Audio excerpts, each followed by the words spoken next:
Hello. Can you guys hear me? Is my mic okay? I get comments every once in a while that my mic's off or something, and I've tried to mess with it. I think it matters like how I talk into it. I think that's the difference maker.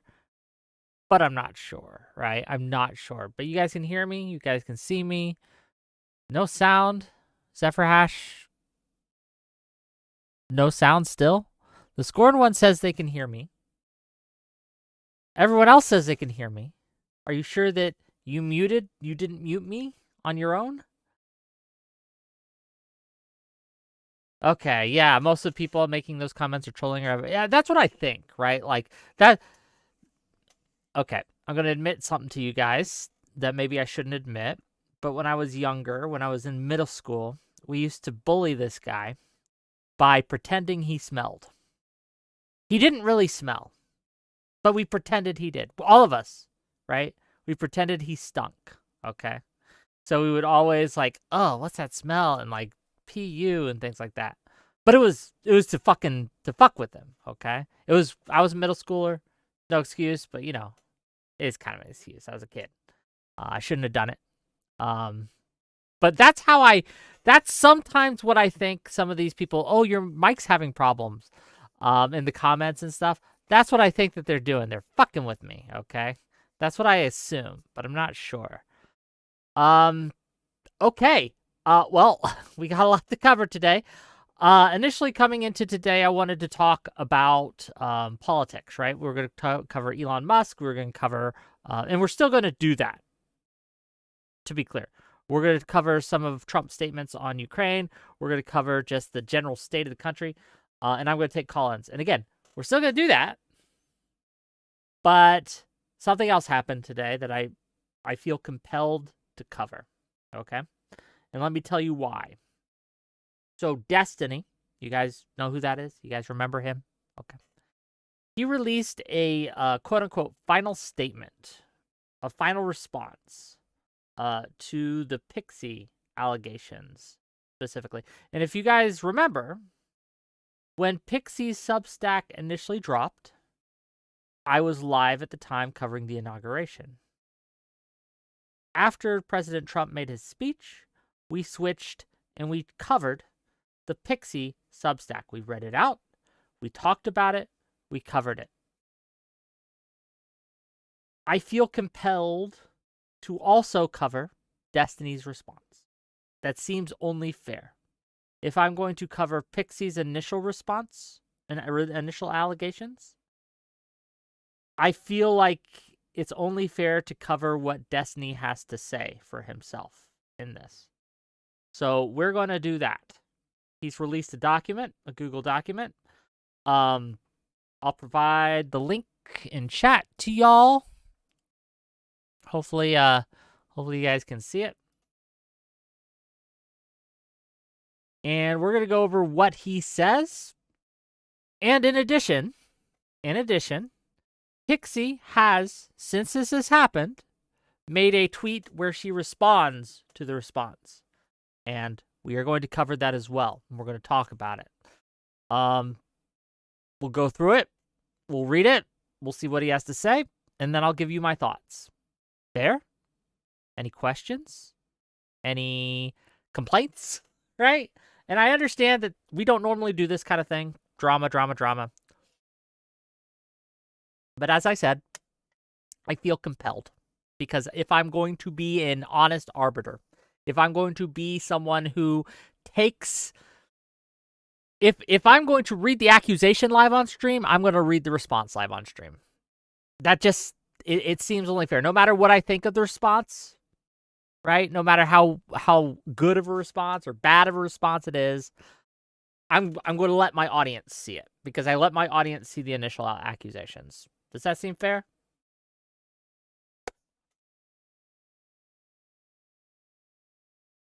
Nice to see you guys, by the way. Welcome, Zephyr Hash. Welcome, Brandon, S101. Welcome, Bishop Boss, Hollow Spring, Sherry Ann, Generic Plays, Fancy Teeth, Portland is Burning, Edmund. Hope I didn't miss anyone. Nice to see you. Welcome. Let me bring up the final statement. Let me read it. Okay, can you guys see it? Okay. I'm not going to click on all the links. Some of them I will. And I'll tell you why I'm either not clicking on it or clicking on it as we go. And we're just going to go through this. Cool? Cool. And I'm curious, and I want to know your opinion as well, dear chat. What you think of the response. I have my thoughts. I saw it live, right? I saw it live. There is some new information in here. I'll go through it and you'll get my thoughts as we go. Purpose. Why write this? On January 20th, 2025, Pxie created a Substack post. We've read the Substack post. Again, I provided the link. Oh, I'll provide the link in Twitch chat too. You can click and you can follow along and you can click on it if you want. Okay. Pxie created a Substack post signaling her intent to sue me being Destiny in this case. She has since filed her lawsuit in which she claims I shared explicit material we created together without her permission. Until now, I've stayed away from addressing the exact claims she's made in her post and subsequent lawsuit. While it's important to explain my purpose for writing this, it might be more illuminating to quickly explain why I'm not writing this. In order to understand socialism, we first have to understand what socialism is not. Jokes aside, let's keep going. Hardcore Smurf Daddy says, "Are you a nationalist, my brother?" No, but we're going to keep reading this post. I'll get to questions, don't worry. I am not writing this to appease accusations made against me by anti-fan communities or other vultures who are here to simply hype up whatever stories they can involving me or others around me. I am not writing this to divulge every single personal detail of my life for the public to comb through in order to harass me or others around me. I am not writing this to respond to the multitude of claims made about me that have been circulating on the internet, sometimes for over a decade. For the majority of these claims, I simply don't wish to rehash every single wild claim or baseless accusation someone throws my way, especially when they're demanding I divulge even more personal information to do so. And, more importantly, I shouldn't be forced to provide that level of personal access to my life. I've already had my privacy violated in the most extreme and disgusting ways over the past few months, and I don't enjoy having every single private interaction I've held up. He needed a better editor. This is poorly framed. And I don't enjoy having every single private interaction I've had held up under a microscope for the internet to psychoanalyze. Okay, let's keep going. I do, however, feel compelled to provide a bit of backstory to my audience for you to have a bit of an understanding of everything that's transpired over the last few years relating to this incident, if for no other reason than to dispel at least the worst assumptions that some people have made about me, even with my own community. If you're unhappy with the level of personal details, or if you wish for me to divulge more about person ABC or situation XYZ, I don't care. You can simply leave. Okay. Obi-Wan Kenobi says, "Bring Destiny on to read this himself." We didn't bring Pxie on. We're not gonna bring Destiny on to read this himself. So let's talk about the purpose. Again, he's stating his purpose is to simply provide a more complete picture of what's going on. In this, I don't see the purpose, and you guys can correct me if I'm wrong. Maybe I missed this. Again, this is new. I don't see him say that he's going to refute the accusations made, right? He's simply trying to provide, in his words, a bit of an understanding of everything that's transpired over the last few years relating to this incident, if for no other reason than to dispel at least some of the worst assumptions that some people have made about me. Okay.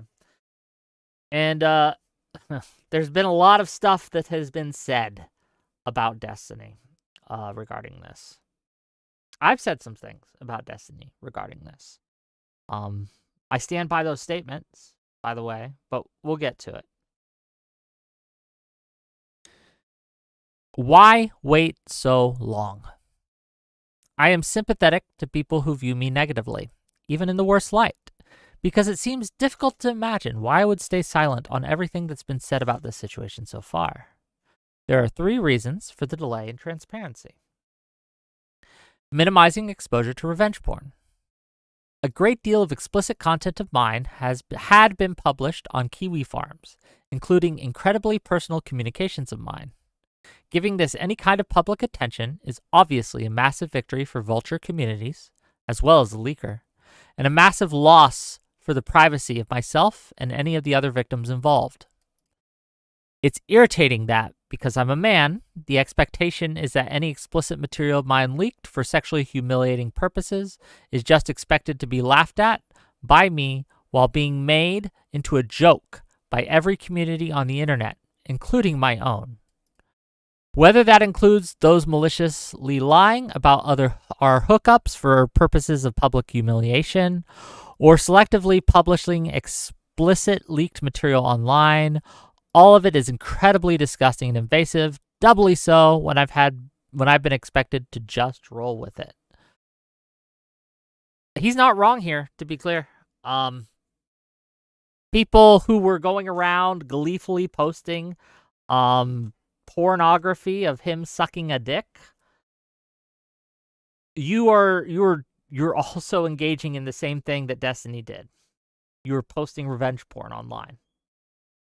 You're distributing it. You're leaking it, so to speak. Like, you're not better. It's disgusting behavior. It's sick. There's a reason I never engaged with it. There's a reason I didn't even look at it. I do have a mild condemnation for people who go out and look at the revenge porn, but it's a lot more mild than people who distributed it, right?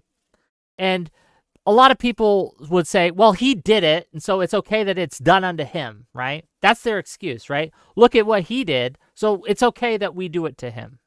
That was their reasoning given. No.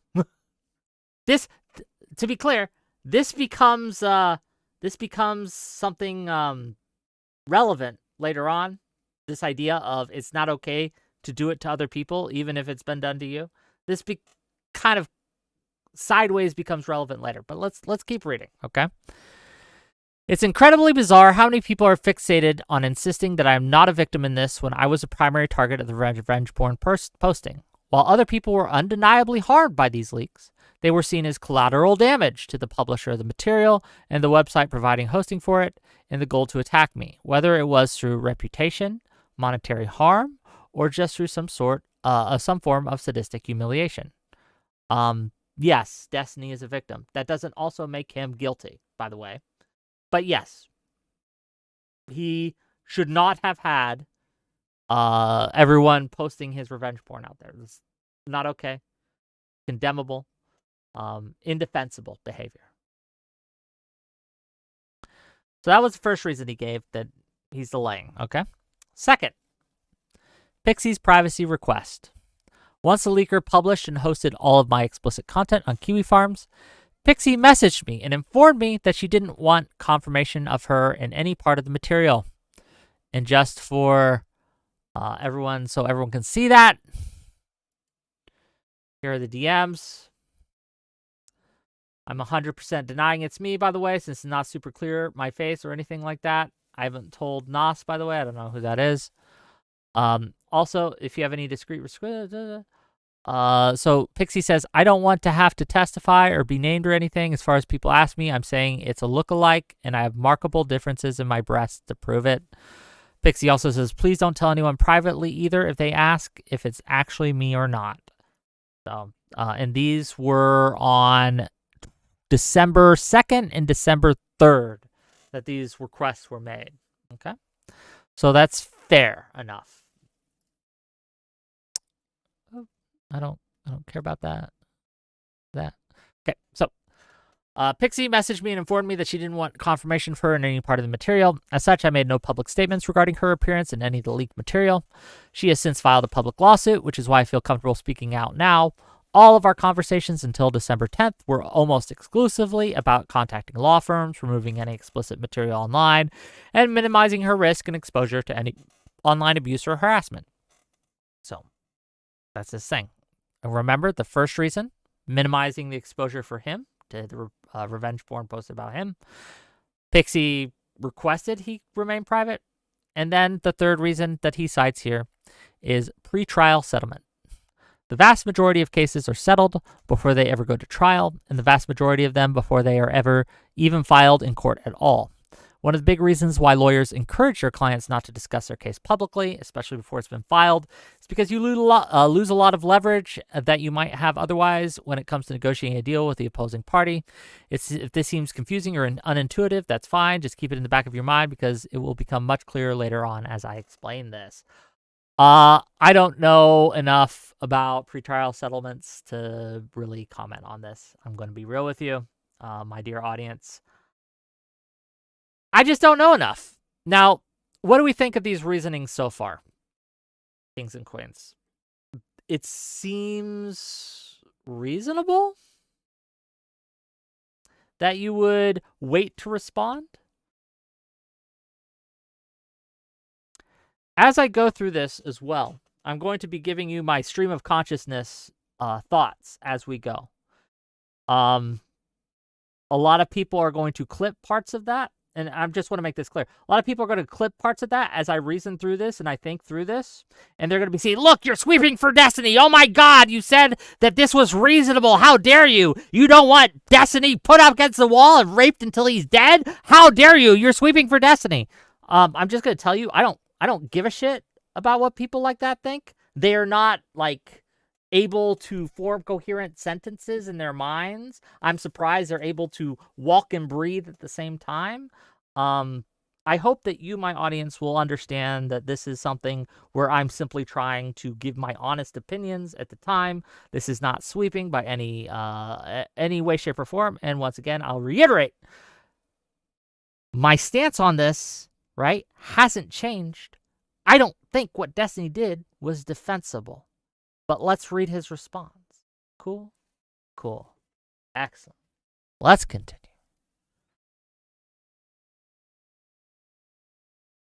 Events. Okay, so we get to the meat of it. This is what, in Destiny's statement, what he thinks happened.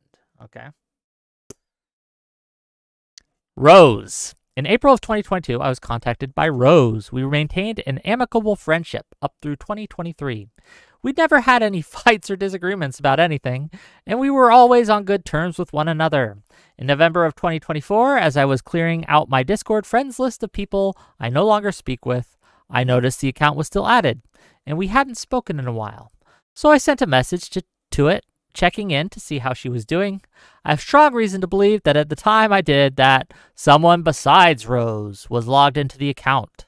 Scrolled up to see all the messages we'd exchanged, and took steps to protect their identity so they could dump all the material they'd found in our messages to various Discord servers and eventually Kiwi Farms. This was the, I guess, the catalyst, the catalyzing event. At least Destiny claims that he sent a DM to this person when he's clearing out. Gang, never clear out your friends list. If someone hasn't talked to you in a long time, never message them. It might be someone in disguise. I don't know. It's just crazy set of events. It's a weird domino to start this chain, right? That's the only comment I have on this. The leaks. I do have one more comment on that. Again, whoever did that, I just want to be clear. The person who saw these messages and then decided to distribute them everywhere is a scumfuck. Okay? Regardless of what you think of what Destiny did, this guy is a scumfuck. Okay? It's under no circumstances. It'd be like if I was walking down the street, okay, and someone left their wallet on the ground, okay? Left their wallet on the ground, and there was $100 bill in there. Now, the person's right there. The person's, they're looking for their wallet. They're by the counter. They're by the desk. And they're looking for the wallet. Is it negligent for them to have dropped their wallet? Yes. Is it dumb of them? Yes. Does that make it okay to take their $100 from that wallet? No, it does not. It does not at all. So regardless of the question of whether or not Destiny should have been messaging non-consensual nudes to others, it does not make it okay to then distribute those non-consensual nudes everywhere. This is a separate from whether or not Destiny is condemnable in this, but it is worth discussing. Okay, the leaks. On November 20th, 2024, the Discord user Solo began to leak huge swaths of personal messages between me and another person across several Discord chat rooms. President Sunday, gem of a man that he is, was sent these messages and decided to do a dramatic reading of them for his YouTube channel. Because again, gang, remember, in this space, everything is content. This is why you can't trust anyone in this space. They will make it into content. Okay. Several days after he and other parts of the internet had their fun exploiting leaked material from my personal life, Solo messaged me sometime in the morning and said he was unhappy with how the coverage of the leaks had been so far. He felt as though people weren't giving it enough attention, so he was going to leak more from my logs with Rose if I didn't allow him to come on my stream and speak with me. I don't remember exactly what his message was, as I'd just woken up, read it, responded briefly before going back to sleep. The next time I checked my messages with him, everything had been deleted. On that same day, November 29th, 2024, Solo dumped every explicit video I had ever exchanged with Rose onto Kiwi Farms. One of these videos allegedly showed Pxie and I engaged in a sexual act, and she subsequently messaged me and informed me of the leak. While Pxie posted on her Substack that she had to contact me about the situation, first, this was the first time I was actually even made aware that explicit material of me involving others was being posted on Kiwi Farms. So let's see, okay, what Pxie says in her Substack specifically. Okay. This is a quote from her Substack. You know what? Actually, I am going to go back to the Substack, and I'm going to find that quote within the Substack so we can see the context of why that was posted. Give me a second. I just want to make sure I read it in context and not just this screenshot, right?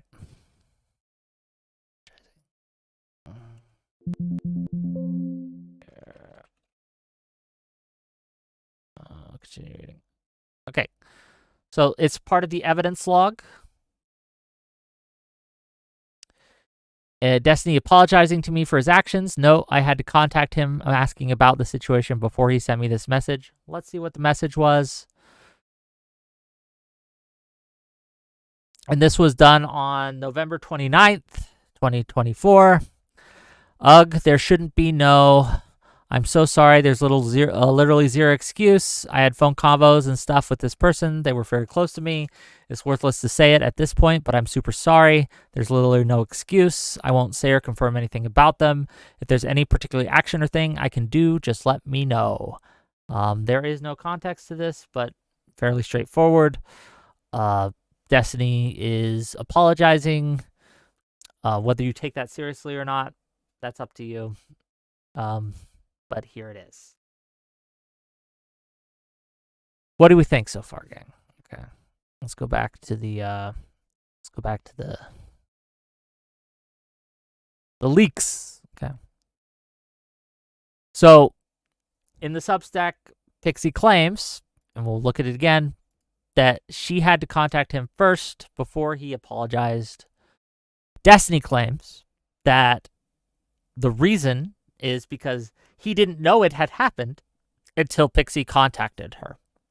Or him, I should say. I don't know what the truth of the matter is here. This is simply what's being said. Cool. Time passes. I contacted a law firm in New York and began to pursue legal action relating to the revenge porn incident. Pxie made it clear that she did not want to be identified in any way in these leaks. I agreed and spoke nothing at all of it publicly and continued to work and stream while pursuing my legal cases in the background. All of my communications with Pxie over the next week pertained to the removal of the material and pursuing action against the leaker. Let's give it a look-see. I'll delete these. And that's just a bunch of logs. Obviously, I don't know if this is all the logs, but this is the evidence that Destiny is presenting. If you want to go over it, if you're following along, dear viewer, you can follow along on your own, and you can go through it and see whether this convinces you that this is all the logs or not. Escalation. On December 11th, two strange things happened. Lauren Hayden, someone I hadn't had contact with for months, messaged me to tell me how much she hated me. Let's see that message just for funsies. Lauren De Laguna. What you did was evil. I have never hated anyone so much. I mean, it's fair, I guess. That same day, just a few hours earlier, Pxie messaged me, informing she was planning on committing suicide in some manner in which she would expose me after taking her own life. Up until this point, all of our conversations had been almost exclusively focused on removing any material of her on her behalf and updating her on any legal progress, so these messages were very out of character. Let's read it. This was sent on December 11th. Is it easier for you guys to see this way, or if I zoom in? Which is easier for you guys to see? Here, I can't read the YouTube chat unless I check.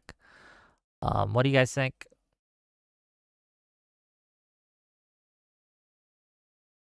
Which one's easier to see for you guys? Just to check.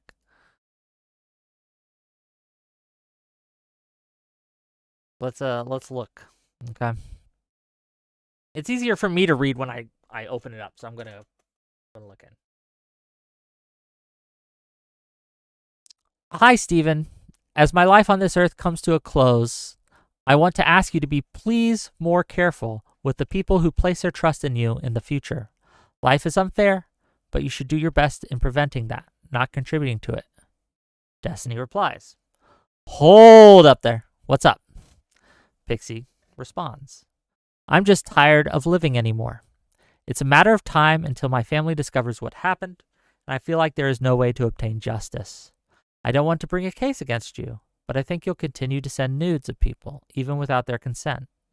Bringing a case against you would mean going public, which is the equivalent of a death sentence for me either way. So I feel like the best thing to do is for me to kill myself and schedule a post just detailing my failings on that. On that happened to try and ensure a situation like this doesn't happen again. I'm not going to kill myself at this second. I'm trying to get some things in order before I end everything. But I don't see a future where I survive for much longer. It's better to end things sooner than later and stop the pain than let it continue. Just as a personal aside, when I was in the military, I had worked with several people who ended up taking their lives, committing suicide. The first one was when I was in training. It was one of our instructors hung himself. It sucks. I take these things seriously, right? I take such statements seriously because I've had people follow through in the past. A lot of people I've heard, and this is kind of outside from the statement, okay? This is outside from the statement. This is things I've heard people say in response. A lot of people are saying that Pxie, that this was some sort of like threat, or that she was trying to make Destiny feel bad or guilt him into this. I don't know if that's true. Again, having known people who have followed through, a lot of it, and again, this is impossible to know without actually just being inside their minds, right?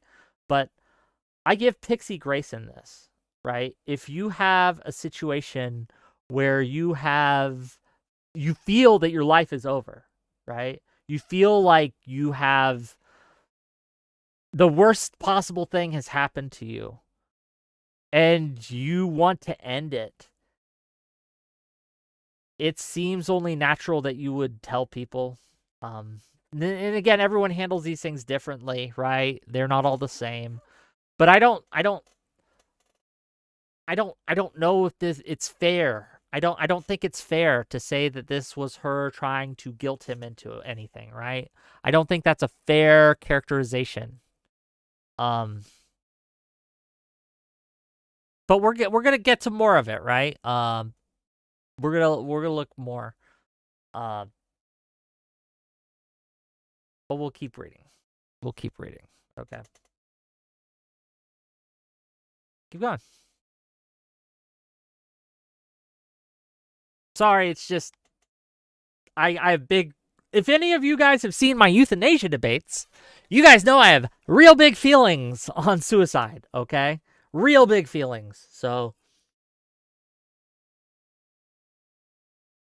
yeah, it's a lot. Oops. I don't want that.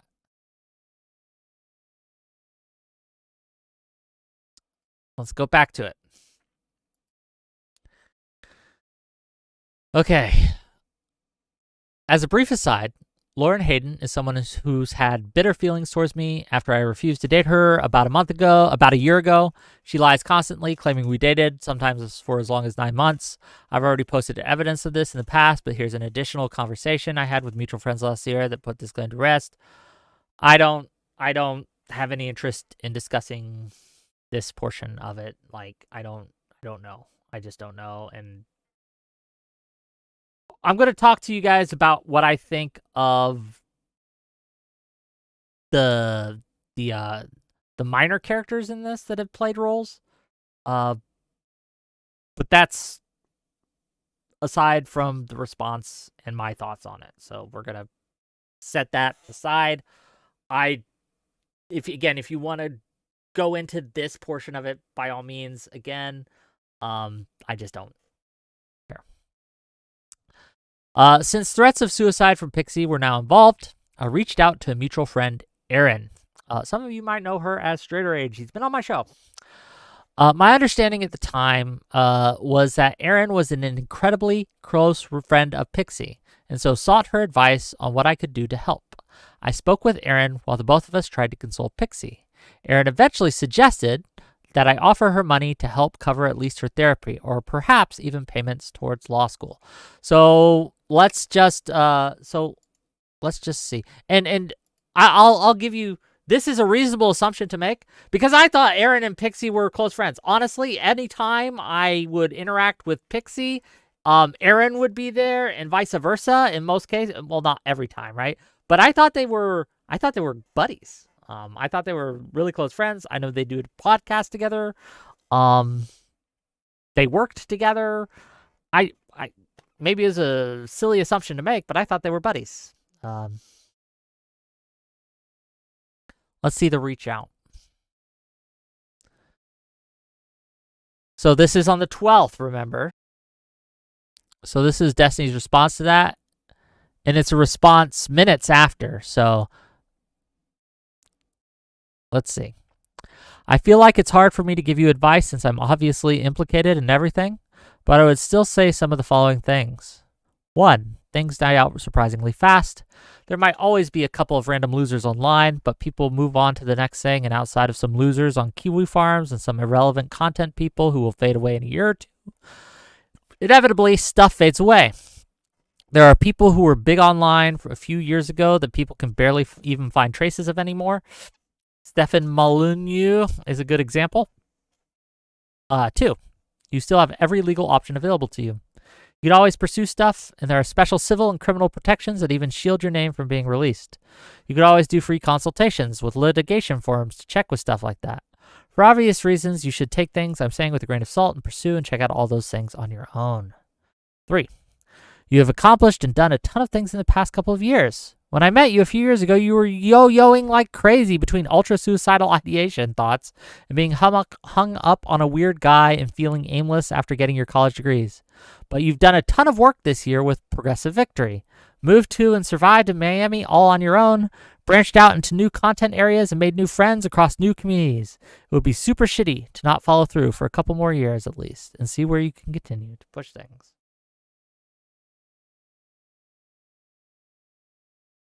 I don't know. I don't know if this is the right response, but it's not a bad response. Okay. So Straighterade says, I'm surprised she told you, to be honest, or she didn't respond to this, or did she delete it? Destiny says, no. If she responded and deleted it, I didn't see it. But I'm pretty sure she just didn't respond. Straighterade says she's not doing well, and she had made all the wrong moves in response to this. I told her to do nothing and not reply to people. Destiny says, I don't think she's done anything too bad or anything. Like just privating her stuff for a bit was fine. Straighterade says, people sent me stuff that she said to them DMs. She's denying it in private and DMing people to stop talking about it because it's not her. So, one thing I'll say on this, don't send DMs to people about what people are DMing you, okay? Unless it's, unless, like, someone is going to commit a crime or going to kill themselves, right? Don't do that. Just don't. If I DM you something, right? If I'm DMing you something about,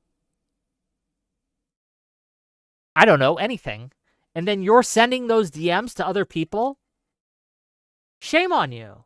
Don't do that, right?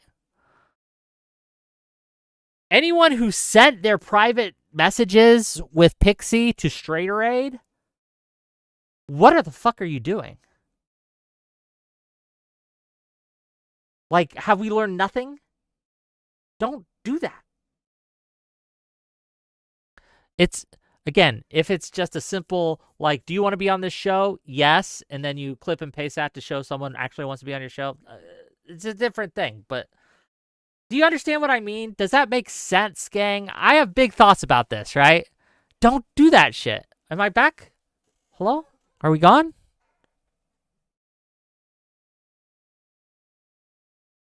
Are we gone? Is the stream up? Back now. Okay, we're back now. What did you guys miss? Whatever. We're just going to keep going.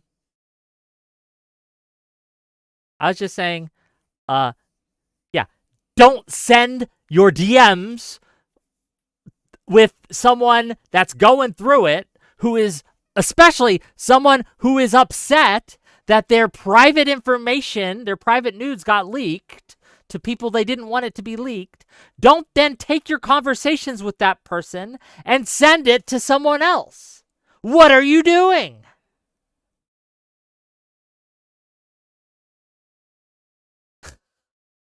It just, especially in the context of this situation, man, someone's privacy got violated because they leaked a bunch of nudes online and sexual information that they didn't want leaked. I better take my conversations with that person whose nudes got leaked and then spread it to other people. What is going on? Why would you do that?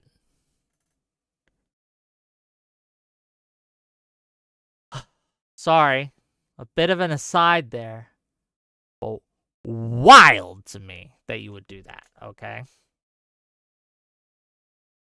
And to be clear, because we did drop, this isn't a response to Aaron saying that people have, a Straighterade, saying people have sent me stuff that she said to them in DMs.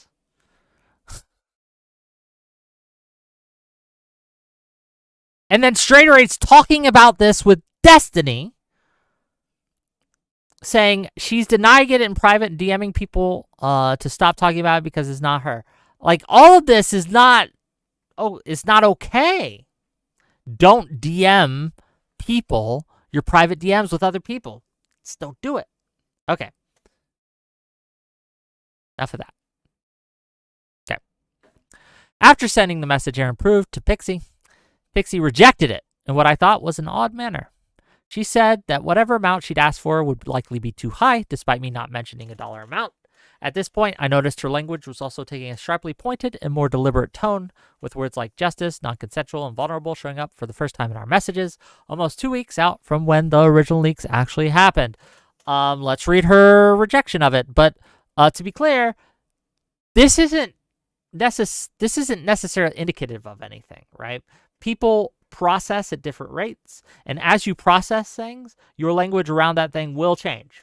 It's not necessarily indicative of anything really. But yeah. So let's read it. Desi says, this feels super lame, and I don't at all want to apply that somehow just giving you money helps anything go away or fixes everything for you. But if you have any bills or owe money on anything or have any financial stuff I can help with, I can at the very least chip in and help with any of that. So it's at least one less thing you have to worry about or stress over while you're worrying and get through this. Pxie says, it's more complicated than that. I feel like there's no justice for what's been done.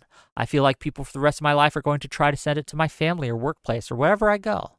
I feel extremely violated with how so many people saw me non-consensually in a vulnerable position. I feel like people are always going to use this as proof that I slept my way into whatever achievement I garner. I feel like it's evidence that everything would be better with me gone. Pxie then also says, I feel like whatever I ask you to cover will be too high a price too, and then I'm going to feel even worse over it. And to be clear, there's nothing wrong in what she says here, except for maybe the end part with things would be better with me gone. But aside from that, yeah, these are reasonable feelings to feel, very human feelings to feel. She feels violated. She doesn't know if there's going to be justice, right? Doesn't know how big the impact's going to be. She's processing it. She's going through it. I don't think there's anything untowards here, at all, right? Okay. Destiny responds saying, I think the number of people who know or even keep up with it enough to go after you on this part is probably almost zero. I think people hate others involved way, way, way more than, and it overshadows everything a lot more. As for any achievements or anything like that, the majority of the work and stuff you've done has been completely independent from me anyway. So the only people who would say anything like that are people who would have said shit like that anyway and aren't worth the time. That's also true. People who would say shit like that aren't worth Pxie's time. Okay, let's switch. Okay. I was trying to walk an impossible line with my conversations with Pxie, balancing a few key things.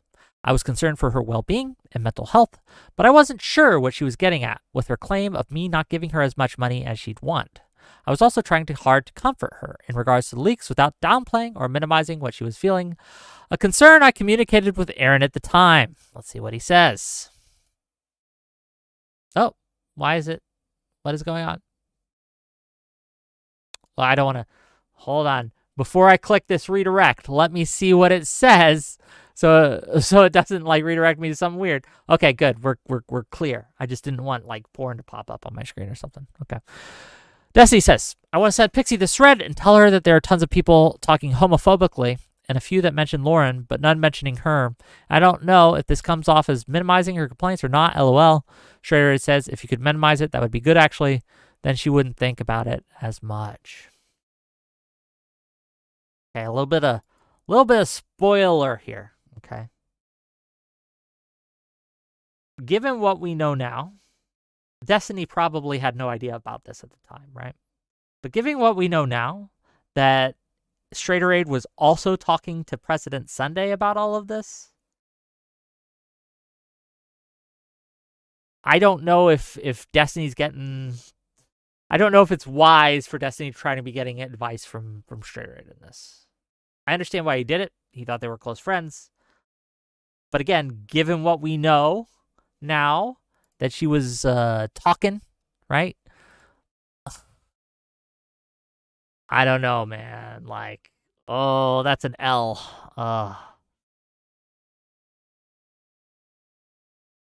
Let's keep going.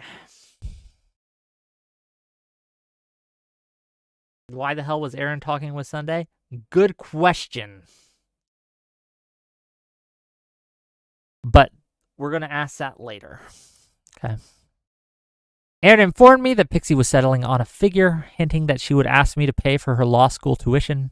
Notably, no actual figure was ever sent to me for consideration. Let's see what this is.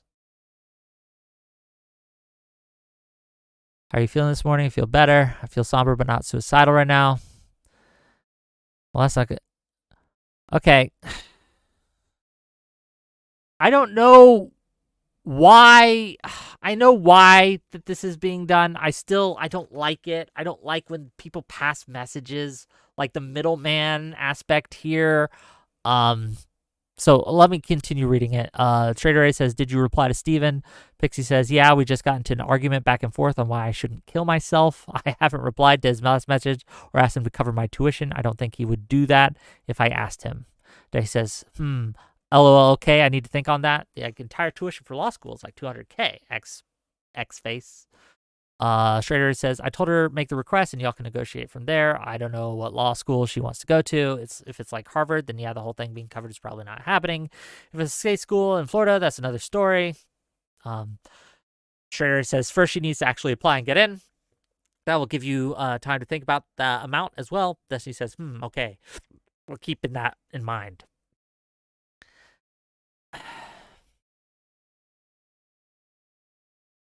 Get why there was a middleman involved, but having seen all this kind of play out, the fact that there were so many middlemen, and the middlemen, some of the middlemen were also being middlemen with people like President Sunday, and everything was just getting into the gossip mill, probably did not help this situation whatsoever. It probably made everything fucking worse for everyone involved. And this is why, kings and queens, don't trust any of them. Don't. And it's sad that I have to say this, but I've learned this, fortunately never with something like this, right? But I've learned through sad experience that the people in this space, you're content to them. They're not your friends. They might be your fans, but 99.99999% of them, they're not your friend. They ain't. And it sucks to know that. But it is. They'll all will use you for advantage if they can. Ugh, gross. Sorry. I've had, again, way less large experiences with this, but I thought several people my friends were my friends in this space, and it turns out they weren't. And this happens regular to me. My biggest flaw, well, maybe not my biggest flaw, but one of my flaws is that I'm gullible, gang. If you tell me that you're my friend, I'll believe you. I shouldn't, but I will. It sucks. I believe people when they tell me things. I shouldn't. I've learned not to in certain cases, but I still have the habit, is if you tell me something, I'll believe you. I'll be like, oh, is that true? Oh my goodness, it must be true because you said it. Why would you lie to me? I'm a sucker, gang. I am in a large way. I'm a sucker. And it sucks. Okay. Let's keep going. On the same day she was expressing her thoughts of suicidality to me, she began to aggressively fight with trolls online about subject matter that seemed to be begging for people to bring attention to the recently leaked material. Even Aaron agreed that this was a crazy Twitty battle to engage in at the time, and it seems especially strange, given that Pxie had told me 8 hours earlier that she was still receiving DMs related to the leaks, was petrified of her parents finding out what had happened, and would kill herself if it ever got that far. Again, this part, I don't think I give like this seems like a normal thing for people to do. You're processing a situation. You still like I'll show you the fight she's having, okay? It's this. Why do people think women's body is automatically sexual? Why is it considered morally higher to be covered up? why does other people sexualizing me make my body a moral dilemma? These aren't like, if you had asked me before, like a year ago, what is Pxie's take on these kinds of things? This would be the take she would make. Okay, this isn't surprising that she would make these takes. She cares about this stuff. This matters to her. When you're going through it, you don't shut everything off. You still want to stand up for what you believe.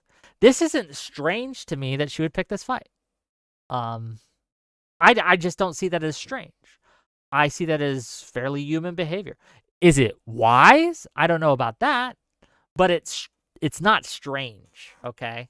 It's not strange. If you really believed in this kind of thing, if you really believe in this principle, then you stick up for it even if you're going through shit, okay? And this tracks, at least with what I know, Pxie believes in, okay? I'm not a Pxie whisperer or anything like that. We weren't like best as friends or anything, but I've seen several of her takes. I've talked with her several times. This is pretty much her position. It's not surprising. It's not shocking. It's not strange, frankly. So I don't know about this part at all, right? It doesn't seem strange to me that this would happen. You could say it's unwise, and yes, but unwise and strange are very different.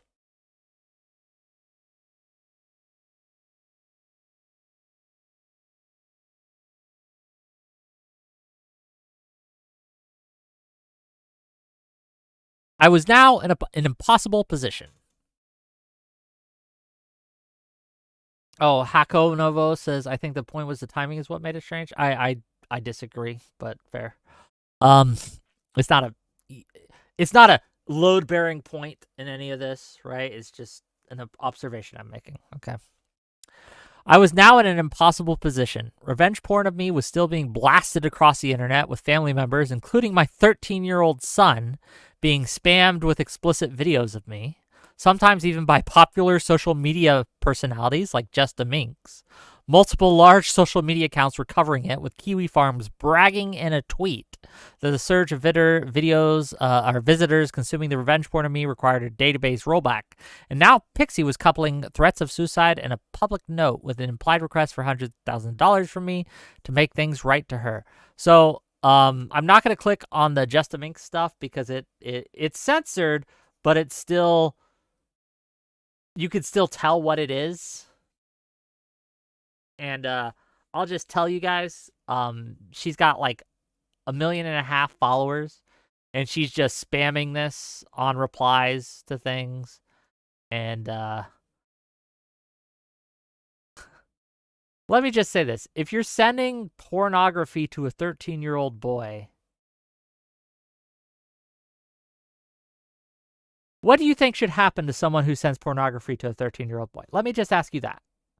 Dear Internet, what do you think should happen to someone who sends a blowjob video to a 13-year-old boy?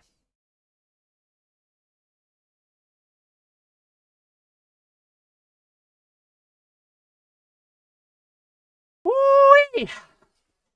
Woo-wee! This is why I push back against the concepts of vengeance and hate. Okay, we're going to go on a little tangent here, a little aside. It makes people feel justified in doing fucking horrific things, like sending pornography to a 13-year-old boy.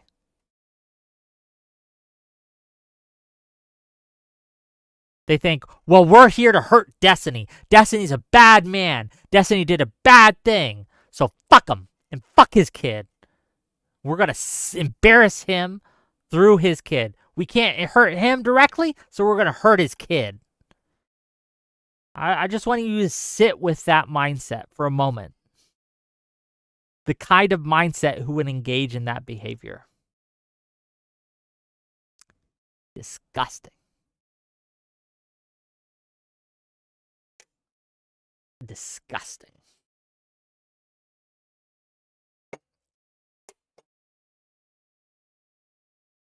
Again, this is separate from any guilt, any evil that you think Destiny engaged in. This, whatever you believe about Destiny, I think we should all come together and condemn the people who were sending pornography of Destiny to his 13-year-old son. Cool? We can do that. Yes? No one's going to fight me on that? No one's going to be accusing me of sweeping for condemning that? I hope? Anything? No? Okay, great. Let's keep going. No contact. At some point after our conversation on the 12th of December, Pxie removed me as a friend from Discord. From that point onwards, a small bit of communication happened through two mutual friends. One of them communicated with me that Pxie needed me to suffer in order for me to understand that I had committed a wrong, as though I hadn't already suffered enormously due to the explosive coverage that already existed of my leaked material. Let's read exactly what she said. Why does it keep redirecting me? I hate that. Have you ever wanted someone to suffer or be dead? I wish we could see more of this, but whatever is what we got.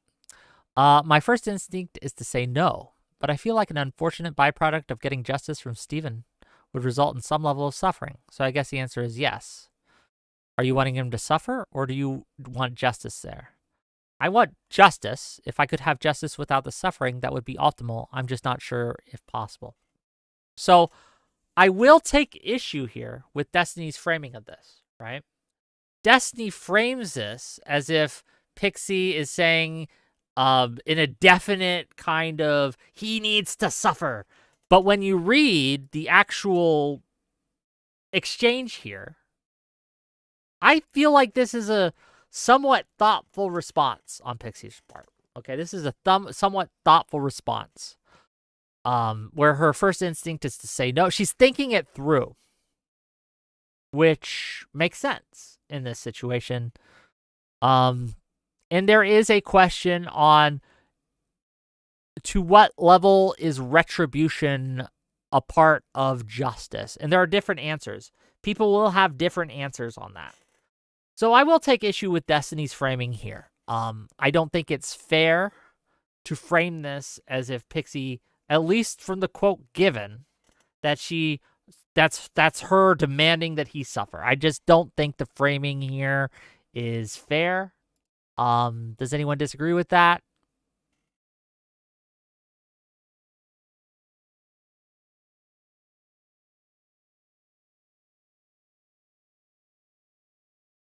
Anything? Okay, no disagreements. Okay. She also communicated to a friend that she was essentially ready and waiting to kill herself based on whether or not I responded favorably to paying out a massive amount of money. Again, let's read what she actually says, or at least what's given to us. Okay. I had this fear that I'm going to click on one of these redirects and it's going to take me to something horrific, and yeah. Oh, Ginger, nice to see you, Ginger Ramoth. Okay. So this is Pxie. Says this. I think I'm going to decide my next course of action of what to do with myself and him based on how the conversation goes. Unless if you decide you don't want to talk to him, that's okay too. So I'm inferring something here from this conversation, right? Based on these words. And it's an inference, so it might be wrong, so don't jump down my throat. But it sounds like that the person she's talking to, which I'm pretty sure in this it's not so erudite, but I'm not hundo on that. I'm pretty sure though. That Pxie wants or is waiting to see if Not So Erudite and Destiny have a talk about all this, right? So she's kind of using Not So Erudite as a middle woman here. And that's what I'm inferring based on this text. Let's keep reading. Basically, I have my plans / course of action paused and will choose something depending on if he agrees. He has to make up / repent for the action and wants to work with me to find a way to do that, or if he doesn't feel that way. I don't want to talk to him myself because I feel like I tried explaining what I was feeling and he didn't really understand. I also have a little anxious voice in my brain telling me to prepare for the worst because he probably won't care or doesn't care enough to willingly try make up for his mistakes, and that means we'll have to start thinking of more extreme nuclear options to deal with, but I'm trying to avoid spiraling down that line of thought because I'm trying to hold out for hope. And just not to scare you, I'm 100% not going to do anything to myself no matter what he says during the holiday season because I don't want to traumatize my friends during a time that's supposed to be happy. And even if he responds negatively, it doesn't mean I'll auto-kill myself. This is dark shit. I'm trying to contemplate all different courses of actions, including going public, and then, if I can't take the amount of humiliation, then killing myself, versus my plan before of scheduling a note for after I die. I'm also still looking into lawyers, but I just want to see what he says. Before deciding to do any nuclear option. Can I share this with Steven? He communicated that to me and knows he fucked up, and there's no excuse at all, and he doesn't know what he can do to make him up. I'm trying to bridge between to help him understand what would make you feel that he understood he was wrong and should never do this again. Or better, what can I share with him? You can share this and anything you want with him. I felt like when we talked that you really understood where I was coming from and can hopefully explain this better than I can. So, man, this is just this is so messy, gang. Harak attack. We haven't gotten to that part yet. We're going to get to that part. I'm going through the whole thing. Okay. So again, this is how this was framed, just to be clear. Destiny frames it thus. She was also communicated to a friend that she was essentially ready and waiting to kill herself based on whether or not I responded favorably to paying out a massive amount of money. I don't also think this framing is fair either. Again, if we go look at it, it sounds to me, and Pxie says this directly. She says, I'm going to choose a course of action. Depending on if he agrees, he has to make up and repent for the action and wants to work with me to find a way to do that. Or if he doesn't feel that way.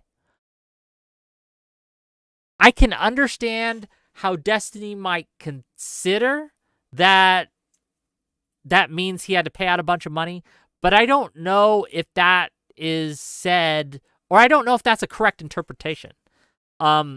I don't like this framing because I think that there are far more, I think, honest ways to frame this. That Pxie, and to be clear, Pxie was saying she was ready and waiting to kill herself based on his response, but based on his response and how willing he was to work with her to repent for what he did, which is a different thing. Does that make sense?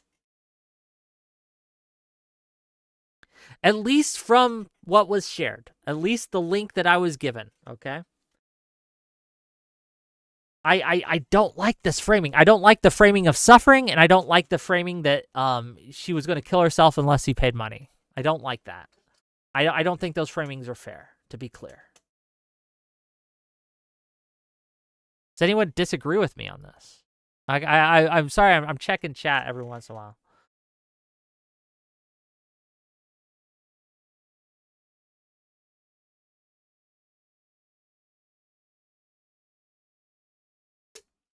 Babel says, she literally says, I'm going to go choose a course of action based on what he does. How clear could she frame it?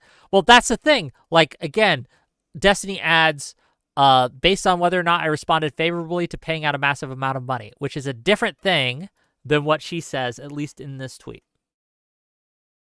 That's all I'm saying. Again, I understand how Destiny may have interpreted it that way, but I don't think it's fair to frame it in that way. Does that make sense? That's just my thoughts, okay?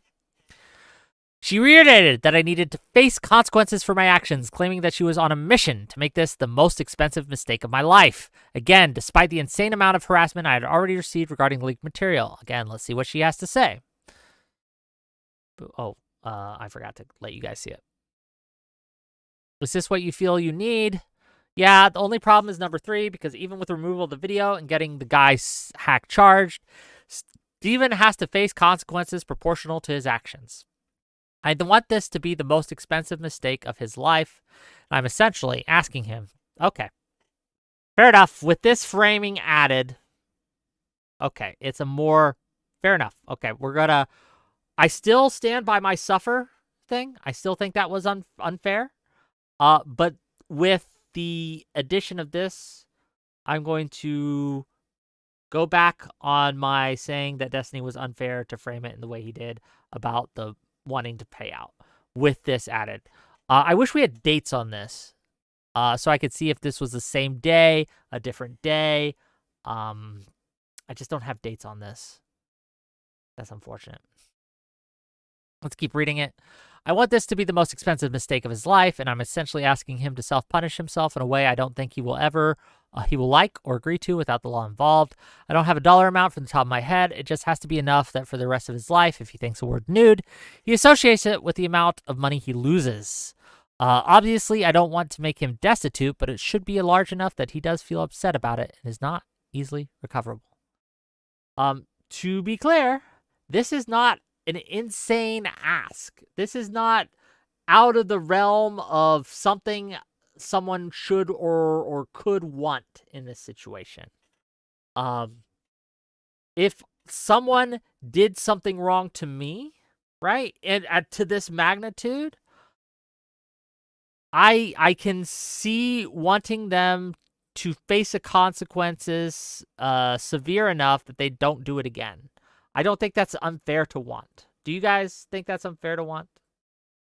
Destitute. I get it. Okay.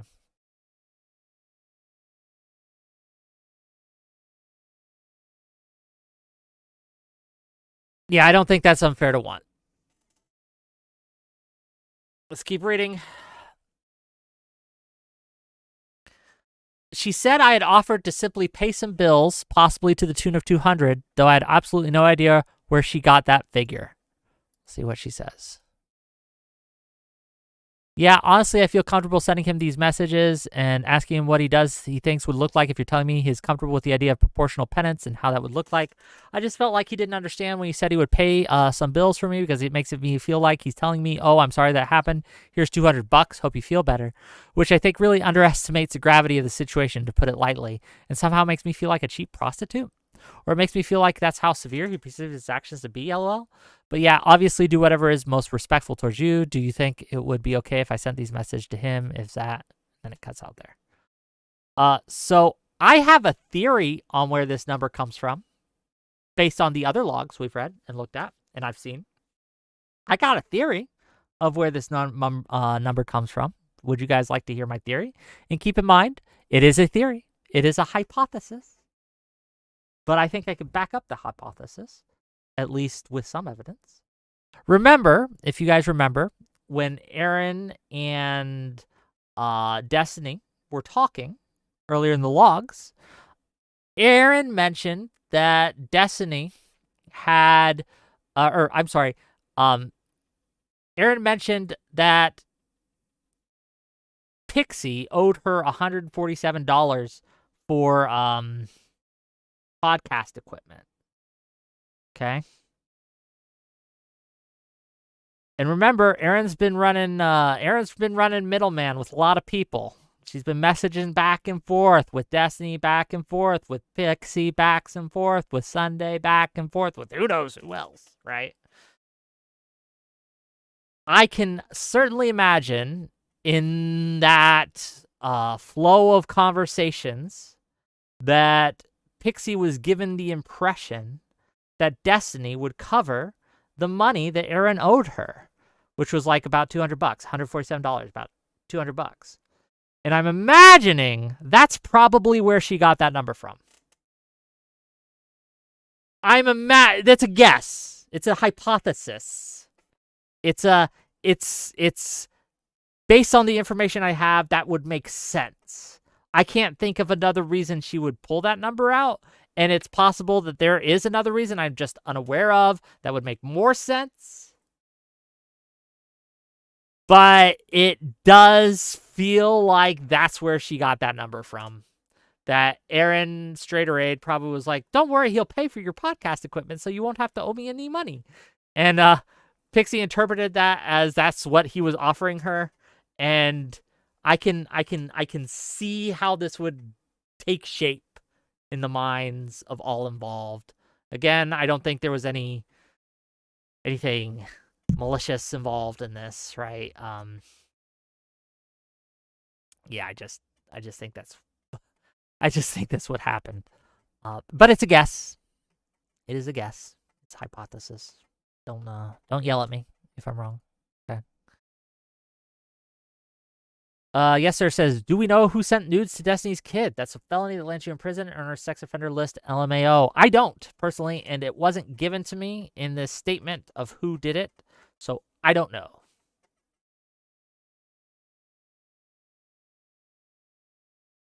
Let's keep reading. After assurances from my friend that I was willing to pay a lot more. Let's read this assurance. I think he was worried you would feel he's paying for your silence, but did want to help, but didn't want to overstep. I think he's offering a lot more than how you read it, but I totally understand why you read it that way. Okay, that makes me feel a lot better. I think I'm ready to reach out to him using this conversation as a starting point, if you're okay with that. I'll send him the conversation text so he can see where I'm coming from. Sure, but what I would outline isn't a clear ask, but a question of what you feel you need from him and what he's willing to give, I guess. Yeah, that makes sense. I really hope we can figure out a compromise and what works with both of us. Can you tell Steven to add me? And then it cuts off. But no, that, fair. Okay. She informed her that she was finally ready to reach out to me. At this point, mutual friends tell me, and I wish he had provided a source for this because we don't have a link to this, and I would like to see the link. Okay. At this point, mutual friends tell me that she's expecting between $500,000 to $1 million as just compensation for her suffering, though I hadn't seen that in writing anywhere yet. Again, I wish I knew who sent this to him, who told this to him, and I wish we had screenshots of those to go through. Because I don't know if depending on who told him that is how much credence I give to these numbers, right? If it was, it's not that Sunday would be a mutual friend of Destiny, but if it was someone like Sunday saying this, I wouldn't believe it for a fucking second, okay? But if it was someone like, I don't know, Eucharist saying this, or Not So Erudite saying this, then I'd believe it a lot more. Bonging Stuff says, gotta be Straderade by way of Occam's. No. If it was Straderade, you'd think he'd link that. I think that the reason he's not, if I had to guess, and it's just a guess, is that he doesn't want to bring attention to these people. Because, again, if Destiny calls you his friend in this environment, it's you get a lot of hate. Could it be Darius? It could be. I don't know. I have no idea. I just wish I did, so I would know how much credence to put to this. At this point, I feel incredibly uncomfortable establishing any direct contact. Threats of suicide, paired with requests for huge sums of money that seemed to hinge directly on whether or not I was willing to self-punish enough, paired with threats to expose me publicly if I wasn't willing to make the right choice, left me in a very rough position. I was still dealing with mountains of harassment my family and I were receiving, 5-figure legal fees in my pursuit against the original leaker, and now I was facing a decision about whether or not I needed to fork over some huge sum of money to prevent someone from either killing themselves or exposing me to the public. I get why he would feel uncomfortable, but I want... This is a problem I had with his initial statement on this, okay? And I understand... Look, I get it, but it's still something I'm looking for. I want him to say sorry. Maybe that's too big of an ask, but I don't think it is. Hey, I fucked up. I'm sorry. I shouldn't have done this.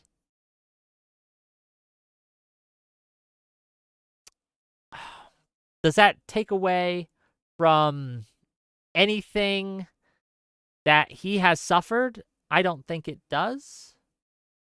But yeah, it's just my thoughts. D-Day. On January 20th, 2025, while flying back from the studio in New York, I was notified that 2 videos were going live that seemed to be centered on recent events. A video titled Destiny, Predator Unmasked by Pxie, and Exposing the Destiny Abuse Machine by President Sunday. Both of these videos included a multitude of messages between different parties behind the scenes that I was totally unaware were coordinating with each other. In addition to these 2 videos, Pxie dropped her Substack statement about me.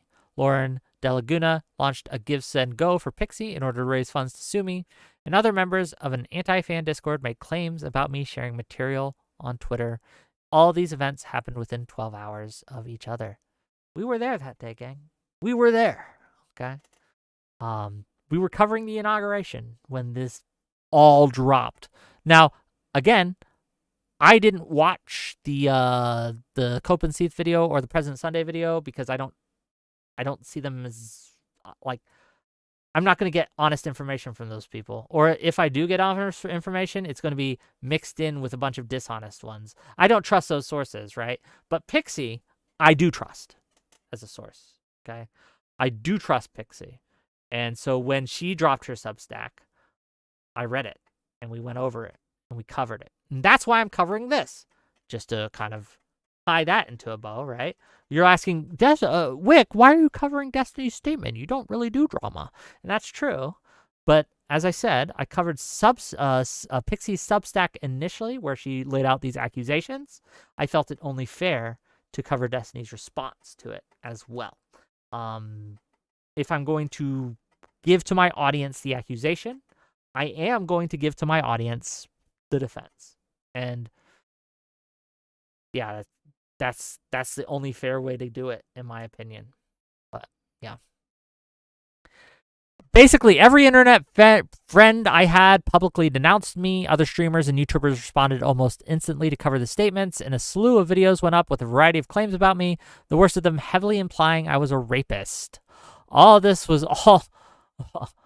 also refreshed the attention on all the leaked material, mine and Pxie's included, and brought awareness of it to a much, much wider audience than ever before, leading to an exponential increase of harassment across every social media platform I'm on.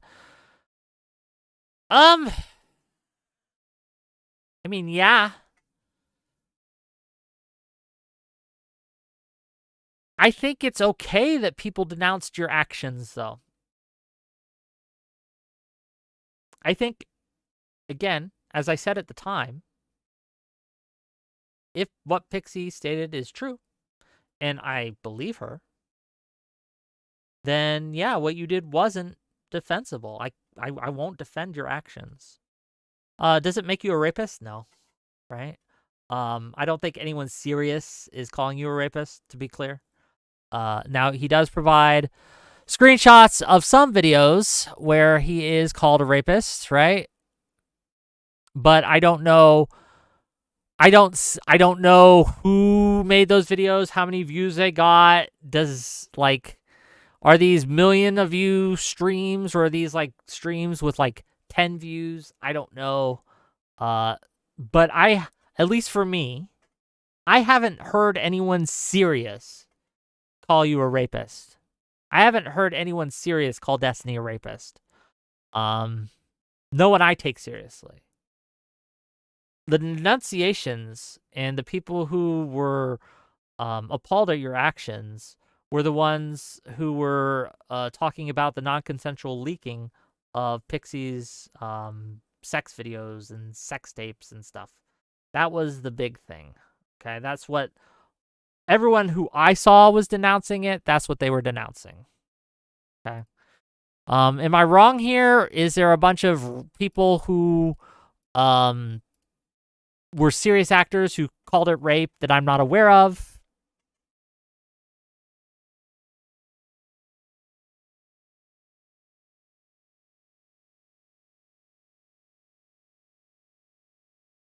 if you are, didn't Hassan call him a rapist? Again, no one's serious. Oh, well, I guess Hassan does count as serious simply because of his large following. Did Hassan call him a rapist? I haven't seen that. If you have a clip of him doing so, please send it to me. But I haven't seen it. Then again, I don't really watch Hassan's content, so I don't know. But yeah. Let's keep going. We're going to get through it. Did Chud Logic call him a rapist?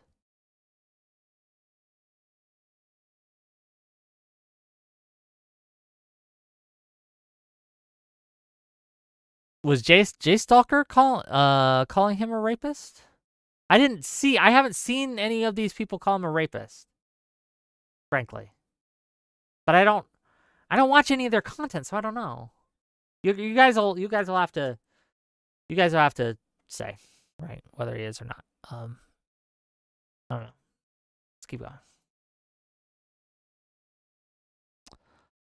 Lav, someone who proudly spread revenge porn of me in the past and admitted to it, and Mr. Girl, LOL, made a grand return to J-Stalk's stream. J-Stalk also began to reach out to other women, some of whom had been sexually harassed by members of his own Discord server, to see if any of them wanted to come on and make a statement about me.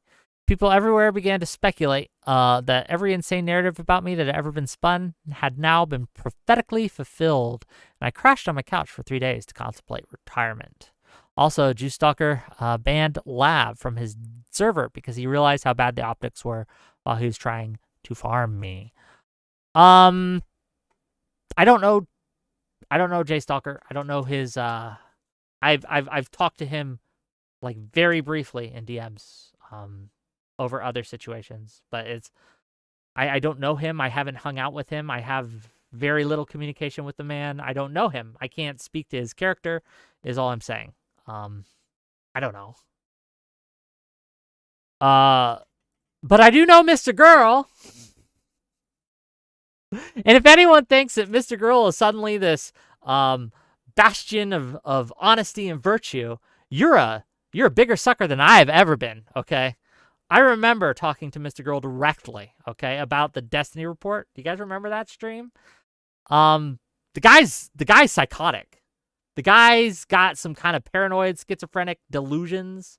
Nothing he said was trustworthy. Again, what people do, and this is why it's hard, even when someone's right about something, right? Even when someone ends up being right about something, it doesn't make them trustworthy.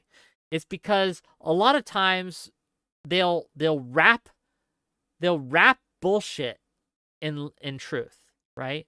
They'll have a nugget of truth, and then they'll insert their own bullshit in there. And while, yes, the truth is true, you're getting a lot of bullshit with that truth. That's Mr. Girl in a nutshell, frankly.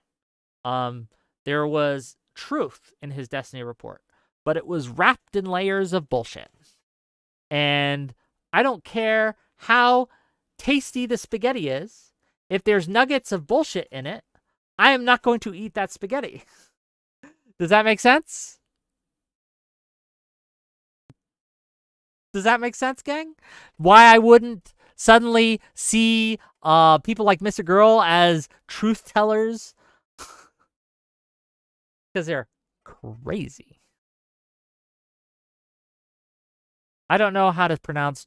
I've heard it J Stalker, Jew Stalker, Jesticle. I've heard all sorts of pronunciations. I don't know. I've asked him directly, and he said to pronounce it however I want. It was kind of like a Rorschach test. And so I don't know. I don't talk about him enough to have a big opinion. Yeah. But I do have an opinion, right, on this kind of suddenly hitting up every single woman that that you suspect Destiny has slept with, to ask them to, like, hey, why don't you come on my stream and discuss this really traumatic event in your life? I have mixed feelings on it, because I understand that there is value in hearing people's opinions that have gone through terrible things, especially when you have someone accused of doing these terrible things in your sphere of friends or influence or whatever you want to call it. I'll give you this. I thought about inviting Pxie on my stream to talk about it, right? To talk about the whole situation. I considered it. I considered inviting Destiny on too to talk about it. To kind of get it, but it felt wrong to me. And this is a personal judgment. I don't judge people too harshly for having a different valuation here. But it felt like it would have been a monetization of content that was built on insane amounts of recent trauma. And it just felt wrong to do so. So I didn't. I wishy-washied on it a bit, right? I went back and forth in my head a bit. But that's kind of where I ended on it, right? Whereas like, I don't want to do this. Would I make that same decision if they wanted to come on now? I don't know, right? It's one of those things where I'm struggling with it even now. I don't know what the right answer is.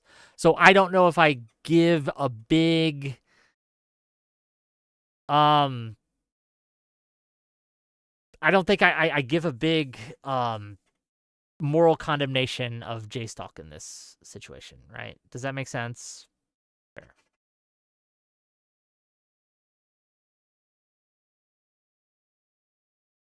Okay. Picking up the pieces.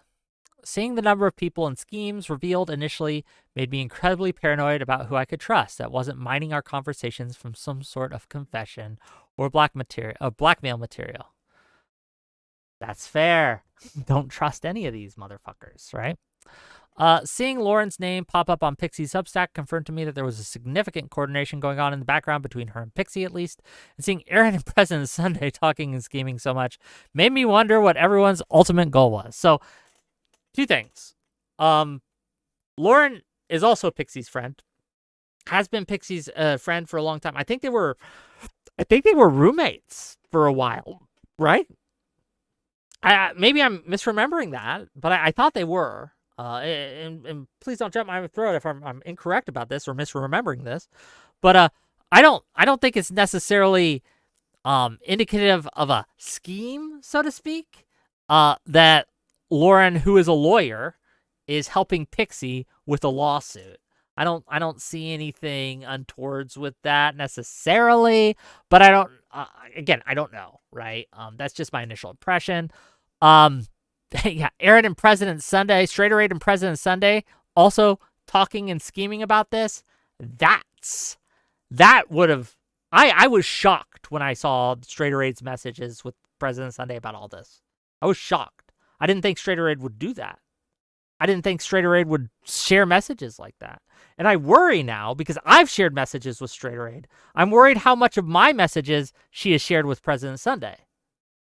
I don't know. I know she does share messages. So I don't know how much of my messages that I've sent to Straighter Aid about various things. And to be clear, there's nothing super juicy in there, right? It's usually just talking about like situations regarding content and invitations to panels and who else do you think I could invite on this panel? Blah blah blah. Nothing grandiose in there.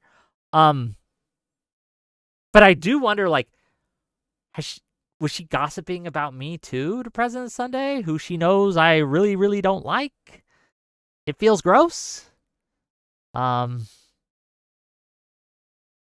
Yeah, I don't know.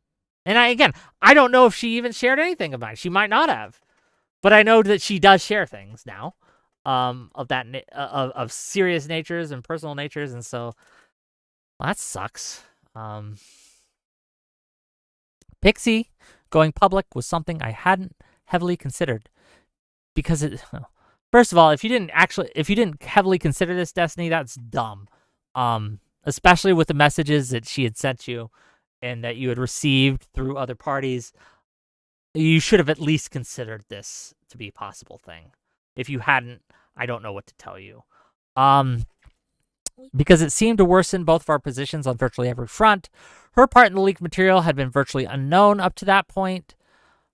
He says this, but like, I remember the day of, there were people DMing me and in my Discord saying, "Oh, it was definitely Pxie. It was definitely Pxie in these." Um, so I don't know how true that was, right? And she also proclaimed several times at this point she would kill herself if her parents discovered her role in it. The only thing her going public seemed to accomplish was to make the material far more publicized than it ever would have been otherwise. It also became clear to me that Aaron and President Sunday weren't the main people Pxie was listening to in the background. That, combined with Lauren's creation of Give, Send, Go, plus the messages she sent the same night Pxie began to threaten suicide to me, made it more clear to me that Lauren was likely the one guiding her behavior. I don't have an opinion here. I don't know. Yeah. I mean, I do have one. I'll share this at the end, but it's not a big deal. Okay. I also felt far more confident in my suspicion that this was all ultimately about extracting the maximum amount of money from me. Pxie had deleted her message to me. Let's see what she claims to have deleted. Or he claims she deleted. Oh, I'm assuming it's this. I'm assuming it's the highlighted one. I feel like whatever I asked you to cover will be too high a price too, and then I will feel even worse over it. I'm assuming he's saying it's that one, but let's read and see if it is. To me, where she even implied a higher dollar amount than what I'd be comfortable with. Yeah, it was that one. Seemingly tried to cover her tracks by implying I could donate to a charity while texting a mutual friend. And now I was seeing Erin telling President Sunday that her suicide threat was done to just get my attention. Let's see what this one is. Well, there's a lot here, and bro, I can't read these. I literally can't read any of this. Oh, I remember this. We did read these. It's just so blurry. It's hard to tell. None of these are individually click-uponable. So these, like, what does this even mean here? This one we can read. She was threatening to kill herself to him, but she told me this wasn't serious. It was just to get his attention. And I can't tell. This is a bad screenshot. This is so mixed up with everything that I don't even know who sent this to who. I don't see a date. Like, there's this other quote here with a date, but is on top of things, and I just can't. Why is this screenshot like this?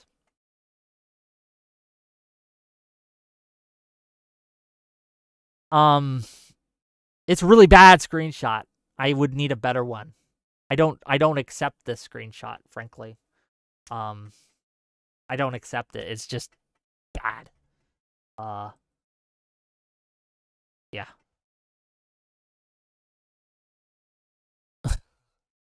I also saw that she'd put together the statement she published on her substack at least 12 days earlier.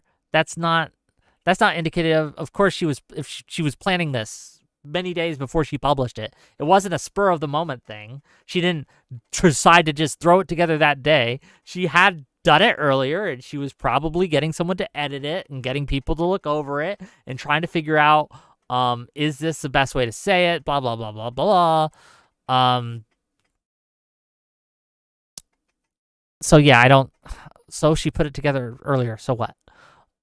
Also, I don't know if Erin is the best source here. Straighter Eight is the best source here, especially with this quote, to say that this was done just to get her attention. Like, I just don't know if I just don't accept this simply because it's such a bad screenshot.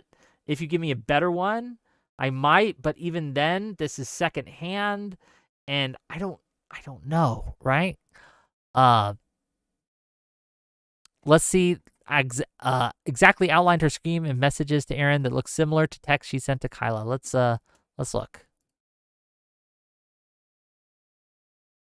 Oh, these are really bad screenshots too, but we'll go. So this is Straighter Aid sharing these with President Sunday. President Sunday. Oh, God. Oh. Ugh, whatever. Okay. So Pxie tells her, yes, or you can tell me in a call, whatever you prefer. Straight Away says, what day were you thinking about releasing it? Pxie says, I mean, the most I can think of is the Virginia stuff or Nos, but I have trouble seeing how he would do that in a way that doesn't make him look worse for trying to deflect. So again, I'm inferring from this statement that she was talking to Straight Away about like possible repercussions that Destiny would do. Okay. That this was so Straight Away, and I'm going to try to read this, says, no, I don't think he'd do that because I think it would look worse. I mean, anything you guys have, and then it cuts off. So I don't see those messages. I don't know those messages. I can only infer.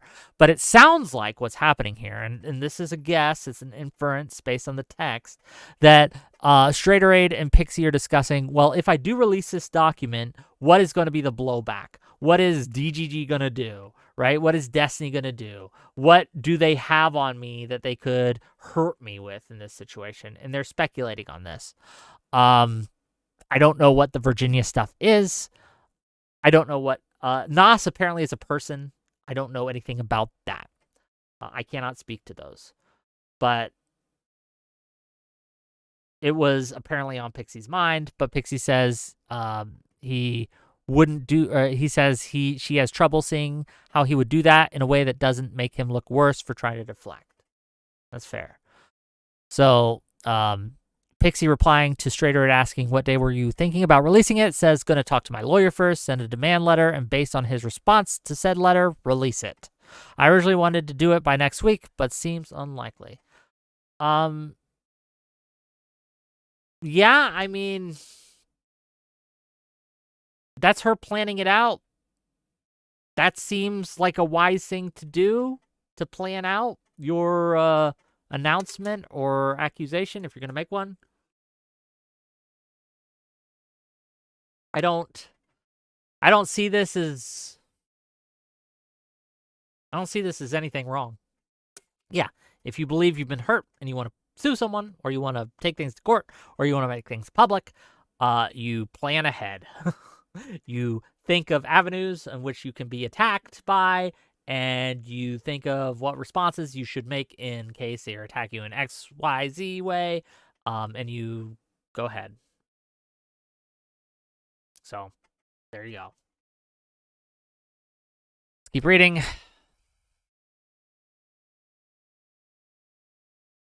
This completely destroyed the idea that President Sunday's video had forced her hand. Maybe. I mean, she could have had this mulled over, and it might have hurried her hand or hastened her hand. But it does seem like she was planning to do this, or at least to have this ready to do. We'll see. I don't know if it forced her hand or not. I can't tell.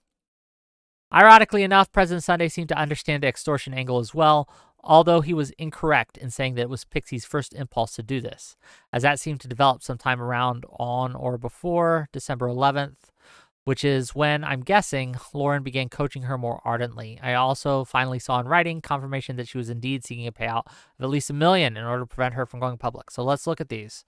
Let's look at what, oh God, President Sunday has to say. And look, I'm throwing up in my mouth every time I read something from President Sunday, but I love you, audience. The things I do for you, okay? The things I do for you, dear viewers. I read President Sunday's tweets, okay, and fucking messages and shit, even though it makes me vomit a little bit and throw up in my mouth every time I read what he says, okay?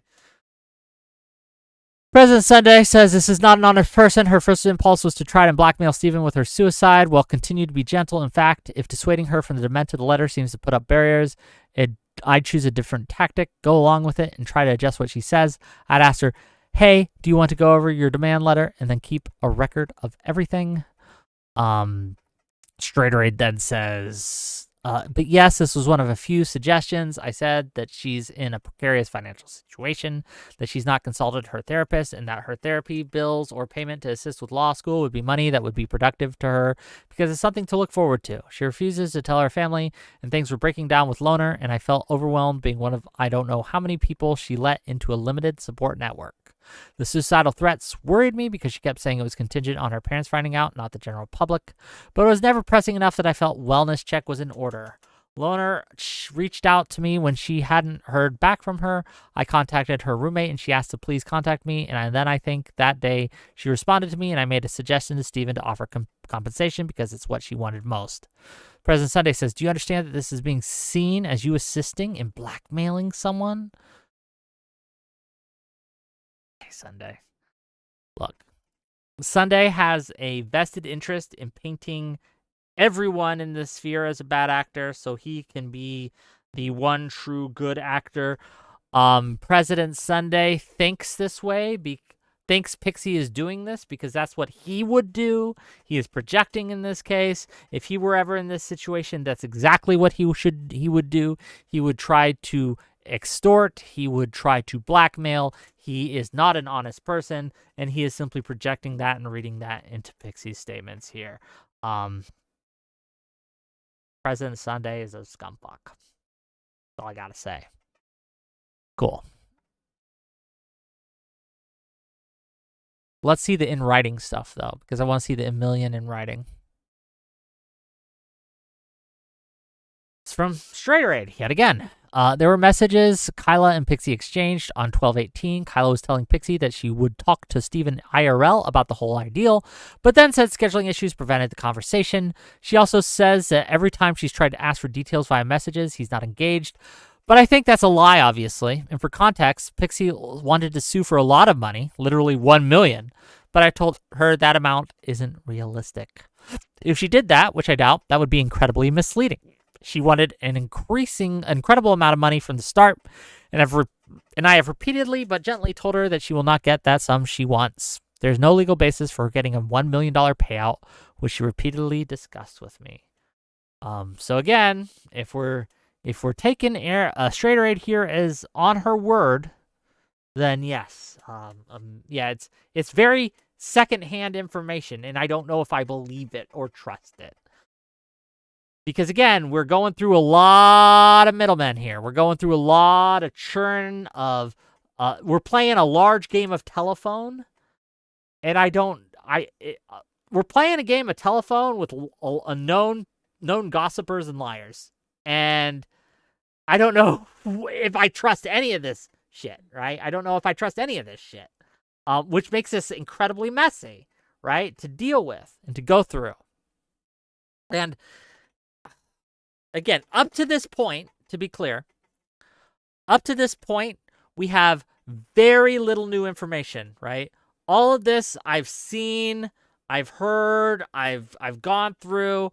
All of this is just the same that we've had for a while, that I've known at least for a while now, okay?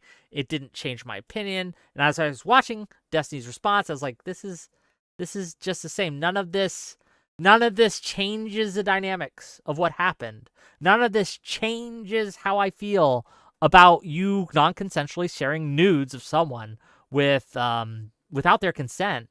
That non-consensually sharing nudes without their consent. You know what I mean? Non-consensually sharing nudes with people, even in private, right, is reprehensible behavior. It's indefensible behavior. You should not do it. I'll tell this story again, and I'll tell it now, and we'll get to it again when we read this next part, which is new information, to be clear, to me at least. When I was in the military, on the flight line, we'd be in the maintenance truck, and we'd be waiting for planes that needed fixed or whatever, and we'd drive out to the planes that needed fixed and go out and fix them. But while we were waiting, people would be on their phones. Okay, we'd be sharing things. We'd look at this meme, etc. There was a group of people who would share videos of their Tinder hookups and their conquests. They would share nudes of their wives, their girlfriends, sometimes both, right? And they'd be like, look what this girl I hooked up with. And they'd shove the phone in your face, right? And say, look at the titties on this chick, right? And just shove it in your face and say, look at what happened. And they would share around with each other and things like that. It was gross. It was disgusting behavior, right? But it wasn't out of the norm, okay? But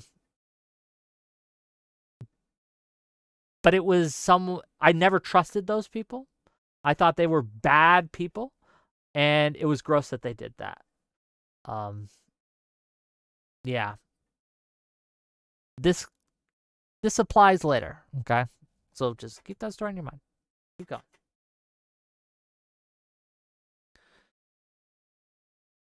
Sharing videos. This is the stuff that was new to me, okay? And I'm assuming it's going to be new to you all. So let's go through it. Let's see what they have to say. As a quick aside, and to get way further into my sexual life than I'd ever publicly want to, trading nudes or videos with someone isn't done to impress anyone, as Pxie writes in her substack. In my world, it's generally just fun to see someone you're speaking with engaging in sexual acts. When the idea of making recordings comes up with someone, there are a few different categories people tend to fall into. For people who are extremely concerned with their privacy or material possibly leaking, I generally just recommend we don't record anything at all, as there's always some risk that stuff can leak, and it's not worth the anxiety of having any material like that recorded. If someone still wants to record something after that, I would generally just have them record on their phone for them to keep hold of the material. Other people don't view it as a catastrophe if the material leaked, and have already made recordings of themselves and others and exchanged them with other people. With that out of the way, conversations guessing as to whether or not any of the leaked material was consensually shared was a hot topic of discussion following the initial leaks. And it was. I can confirm this. This was something that we speculated with in the Discord because it does make a difference.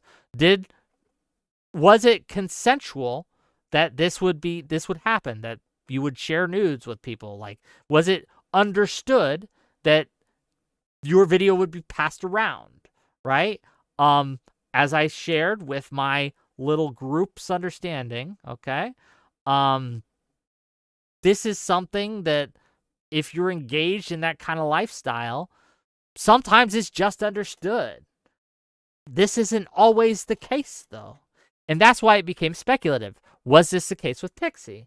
Was it even Pxie? Again, because I didn't know if it was Pxie because I didn't watch the fucking video because that's gross and I don't watch revenge porn, right? And so all I had to go on with other people's testimonies, right? People who had watched the video who were already suspect in my mind because they watched the video. So I had no idea. And so it was a topic of speculation. I know there was accusations that it was, and accusations that Pxie didn't consent to this, etc., blah, blah, blah. But nothing in my mind was confirmed until Pxie herself confirmed it in the Substack. It was just speculation, and a lot of it was coming from people who hated Destiny. Like, hated Destiny.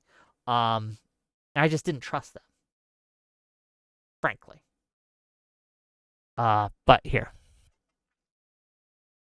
With that out of the way, conversations get, a hot topic, blah. Pxie would message people to tell them that she had never ever sent videos of other people to me before. Let's see what she actually says here. So on 3rd of January, 2025, I've never ever sent videos of other people to Steven ever. Okay. And she portrayed herself in her Substack as though I was the first person to ever suggest this to her, and I was the first person she ever recorded material with. Did she do that in the Substack? Let's find out. We can check, okay? I'll go back to here for a minute.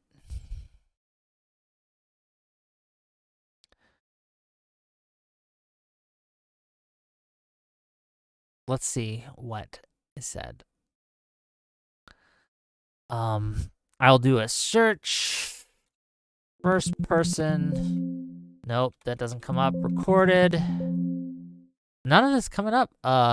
Shared. Continue reading. Shared comes. Oh man. I'm just gonna scroll through real quick to see what happened here.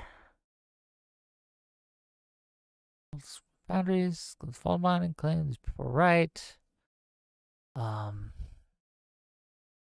Hurt. I don't understand why Destiny would knowing would put him in position. If you believe him, I was trying to bear a person in my body. I don't see this being a claim that she makes in her Substack. Again, I'm skimming, so keep that in mind. And I encourage you to go and check your Substack for yourself and figure that out. But I don't see this claim here. I could be wrong.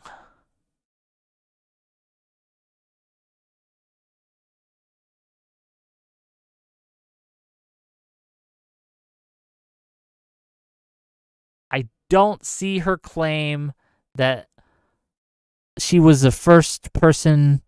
I was the first person to ever suggest this to her, and I was the first person she ever recorded material with. I don't see that claim here.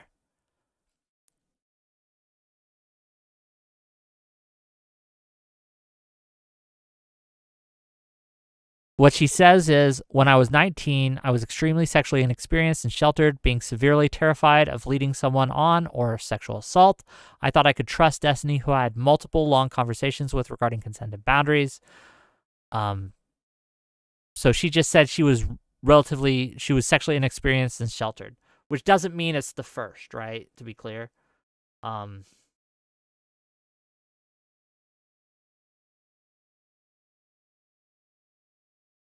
I'm looking to see. I don't see that claim. I don't see that claim.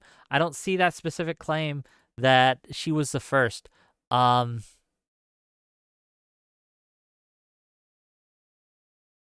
Yeah, I don't know why he put that there. Because I don't see that claim there. Again, that's a quick skim. I encourage you to check it out for yourself and figure out. I very much could be wrong on this. So here we go. The statement and implication, however, are both false. She'd sent me videos of her and other guys multiple times prior to us ever meeting, and she requested material from me as well. It was also her who suggested multiple times that we record stuff when we meet later in 2020. And this is gross, but we're going to look at it. Just to get a clear picture. Again, I feel gross reading this, but we're going to do it. Pxie says, I took some videos with the guy. I can send you later if you're interested. Also, Bessie says, ooh, what? Yes. Okay, I'll send them to you when I get them. I'm open, Pxie. Again, same day. I'm open to anything you want to send me, you know. I'm a super curious person. I think he's asleep, so you might have to wait for vids until tomorrow, Rip. Yeah, it's okays. These people need Jesus, okay? Frankly. But let's keep going. Desi says, ooh, you're streaming again. Is it Frostpunk, though? Pxie says, I am, but not Frostpunk, though. LOL. Did it go okay? It seems like you streamed for a while tonight, yeah? I want to send you another one, but it won't let me. And yeah, it went okay. Pretty casual and nice. I'm pretty surprised anyone still watched me since I disappeared for a while. Oh, F yeah, I want to see the finish. Holy fuck, you look so hot and adorable. Sucking him off. God damn. This is gross, gang. Ew. Okay. Jaja, that's a whole video, but I have another whole video of me fucking in lingerie. That won't send through here, rip, and no worries. We could talk about it more tomorrow. Ooh, probably too long. I use Google Drive for that kind of stuff, and yeah. Do you have anywhere else who you think the video would send to? Maybe Instagram, but otherwise just throw stuff into Google Drive and link from there. So I send it to you tomorrow through Insta right now. Yeah, do it now. Hell yeah. So yeah, I mean, he's sending him videos. Pxie responds to this, by the way. Pxie responds to this. Let's finish this segment, and then we'll look at her response, and then we'll finish the claims, okay? Because I think this is where her response applies. Okay? We're gonna get to it. Don't worry. Hold on. let me check something.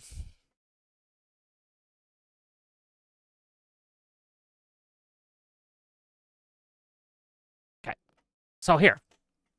The statement in place were false. She sent me videos of the guys, requested material from me as well. Is also her who suggested multiple times that we record stuff when we meet later in 2020. I was engaged to Melina at the time, so there's no way I would have agreed to anything that wouldn't have allowed her to view anything I recorded. What does this mean? I would have agreed to anything that wouldn't have allowed her to view. Oh, okay. Melina, her being Melina. Okay. And Pxie was comfortable sending me videos of her and other identifiable men, with them even having saved the videos on their own phones. At no point in any of these conversations did Pxie ever mention having explicit consent from any of these other men to share these videos with me, and I have no way of contacting them today to find out if she did. All this to say, consent was being reasonably understood by both sides of this situation. And this is the new claim, okay?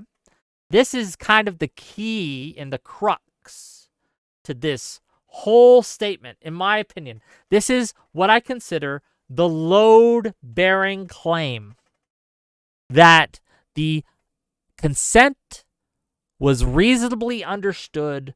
It was implied because she was engaged in the same activity, that she was sending these DMs, these videos and other things, and the consent between all parties was simply implied.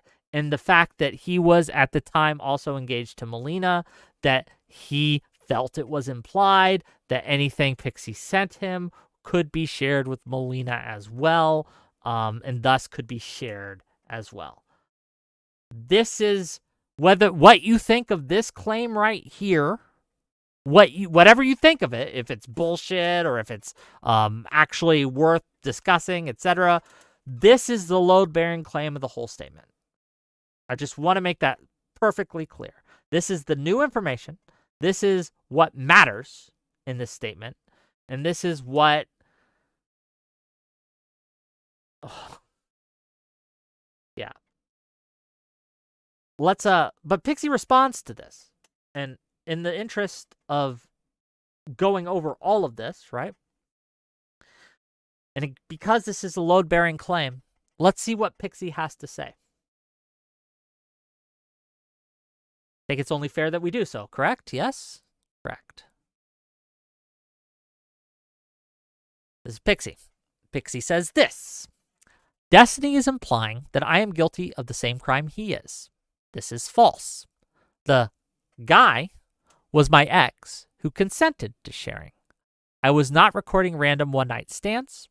Destiny knows the truth. He is taking screenshots out of context in an attempt to twist the narrative. And she, Pxie, provides 3 screenshots of her own. This is on September 8th. And look, let's do a compare and contrast. Let's see what he's got up. Let's go through them. Okay. So these are from March 17th. This one is from September 8th of, the same year. Okay. She asked, do you have any cute pics of it? I also made a bad life decision. The guy I currently am in love with was encouraging me to contact people I've talked sexually with before.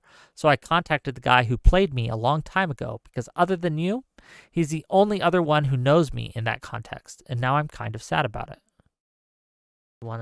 Again, these are the screenshots that Pxie is sharing. This is on the February 27th. 2020. Says, yes, I'm still talking to that one guy, LOL. Oh, I can't go up or down with these. Well, I'm going to read them. You can look at Pxie's tweet if you want to read them yourselves. Okay. Yes, I'm still talking to that one guy, LOL. I still have feelings for him, RIP, and he won't get super mad if I visit you in Los Angeles as long as I talk to him about it before and I'm honest with him. Smiley face. Okay. And here is the third. This is on March 5th, 2023. Says this, no one knows either on my end, except my ex-boyfriend. I trust you and believe you. Do you think they're going to make up a bunch of stuff? Jesus Christ, where did you get this info? Is Max claiming it, or Lab, or both? Oh, this is about the Destiny report, I think. I can see Lab making it up from thin air, but I feel like Max takes a sliver of information and then twists it until it becomes a new monster and creature. So this screenshot shows that, at least in this, her ex-boyfriend, and I'm assuming from context that the no one knows either. I'm assuming what she's talking about is the video they had together, right? The videos they were sharing together. She says that no one knows on her end except for her ex-boyfriend.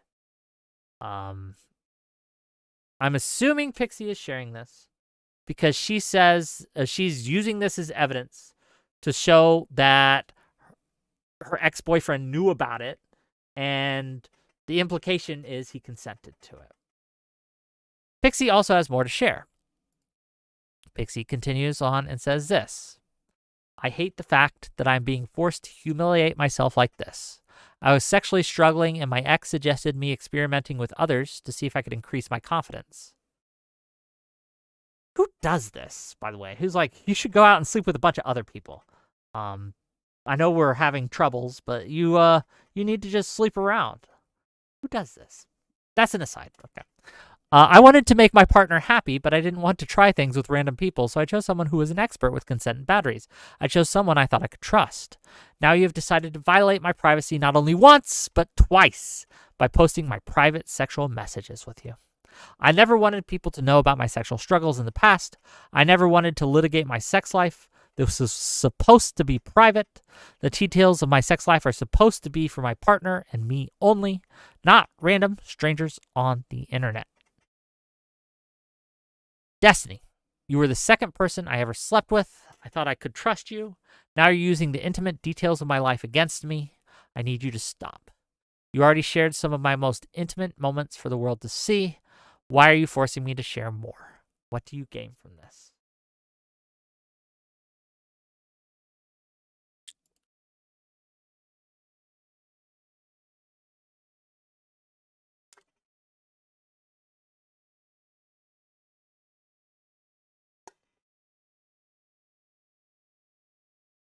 Well,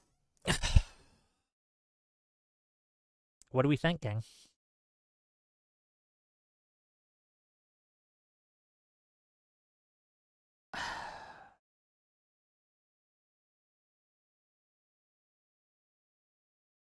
Did it change my mind on anything? I don't know. In a normal situation, here's the thing. In a normal situation, if this was with my friend group, what I would do is I would ask the parties involved. Be like, hey, what do you mean by this? Talk to me about this. Let's talk. Let's discuss this. Let's hash this out. I'd go to Destiny and Pxie and I'd want to hash it out and find out more information, right? Okay, well, you said you had consent, Pxie, right? Did Destiny know you had consent? Did you guys talk about that consent at the time, right? Was this consent implied? Was he aware of it? Or did Destiny assume you were just sending him videos, right? Did Destiny ever ask you if you had consent for these videos? Did you ever ask him if you had consent, or ask him if he needed consent? Like, was this ever discussed? That's what I'd do in a normal situation, right? I'd ask these questions, but I can't. One of the frustrating things about this space is I cannot do that. I cannot do that.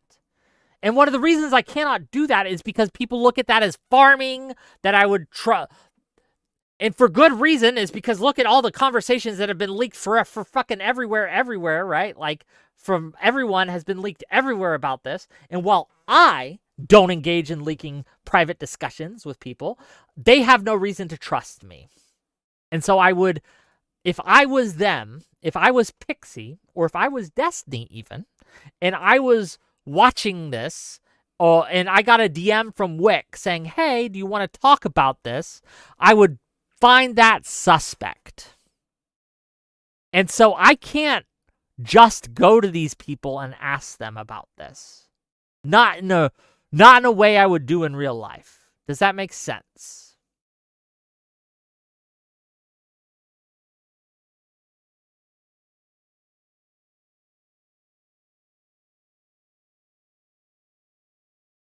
who cares about farming allegations? I care about how people perceive me. And I care about etiquette and manners. I don't know the etiquette in this situation. Do you think Pxie deserves compensation from Destiny specifically? And if so, 15 million or below, LOL. Well, I'll just tell you, gang. I still think Destiny did something indefensible.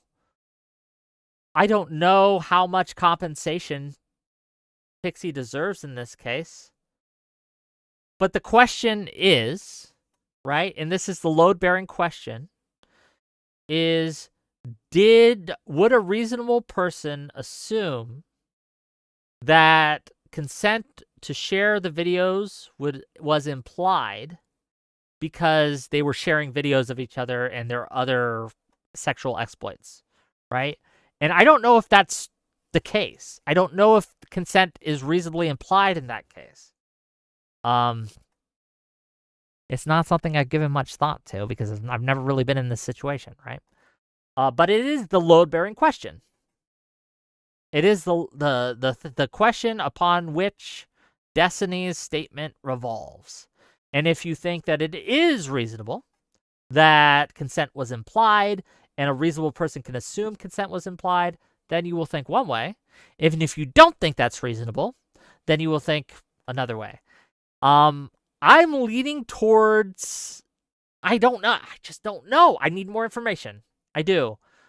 And regardless, whether consent was implied or not implied, I find it grossly negligent for Destiny to engage in this.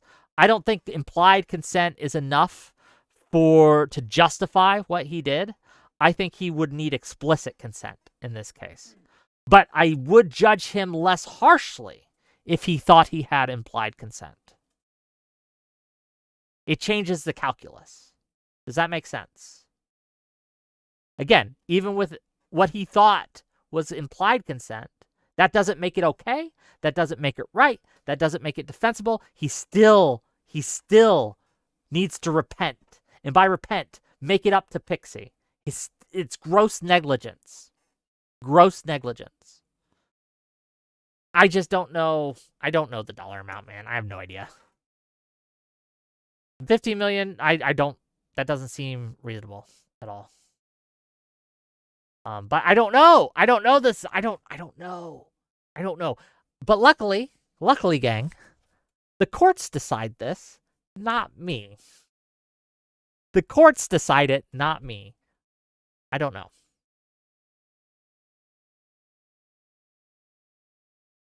If this happened to me, like, because this is how I think through things, right? Like, if this happened to you, what would you want? Man, I don't know. I would want compensation of some sort. Because let's be real, Pxie has been hurt here. Pxie is a victim here. Pxie has been, her reputation is tarnished through no fault of her own in this case.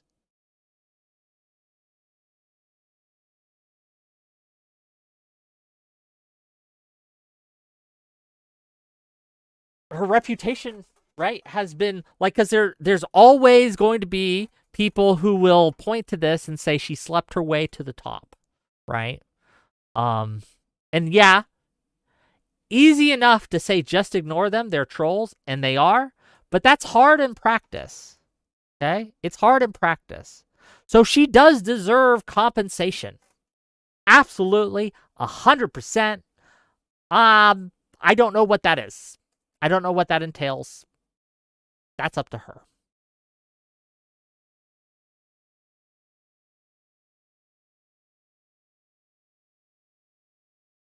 And again, if it turns out that she did this non-consensually, then she also deserves condemnation for doing that. But that doesn't take away the condemnation from Destiny, right? That doesn't, like, if I steal from someone and then my excuse is, well, they stole from that other guy, that doesn't make me less of a thief.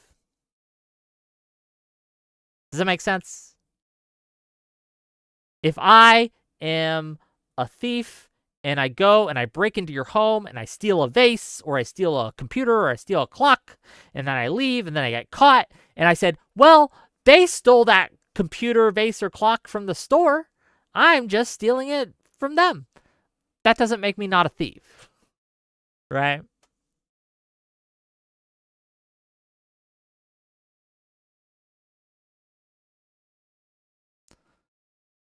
And again, to be clear, Pxie claims that her videos that she shared with Destiny were consensually shared, that the person that she had videos with consented to it. That is her claim. Yeah, I don't have any evidence otherwise.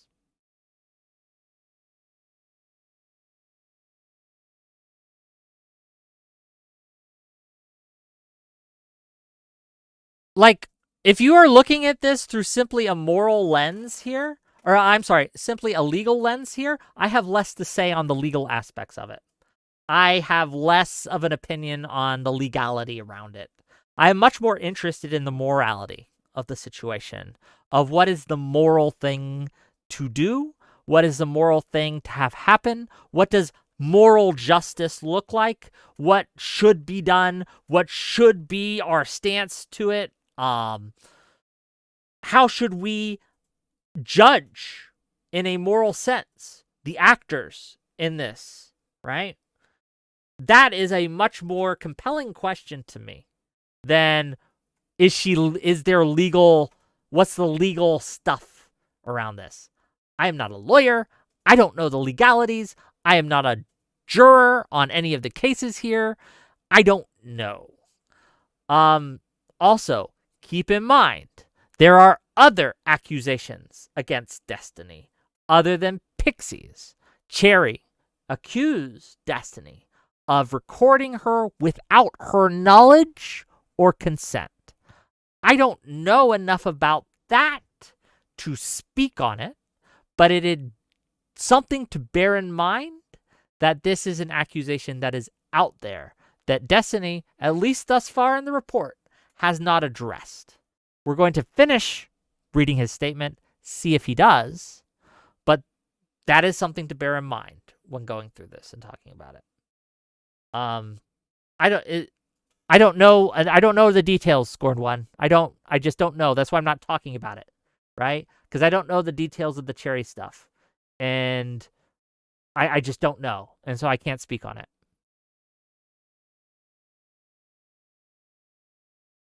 I don't know. Is my answer there? And maybe that's not satisfying to you, but that's my answer. So let's keep going through the statement. Back to the Substack. Pxie DM'd me first, I believe after we'd had a debate on some Twitch panel, on October 23rd, 2019. She told me multiple times that she was 20 years old, so I'm not entirely sure why she said I was hitting on her when she was 19. I don't think this matters, honestly. 19 is of age, 20 is of age. There's not a big deal, but let's read it anyway. I do feel a great person. Oh, God, this doesn't matter. Okay, damn, you're like 20, right? Yeah, I'm 20.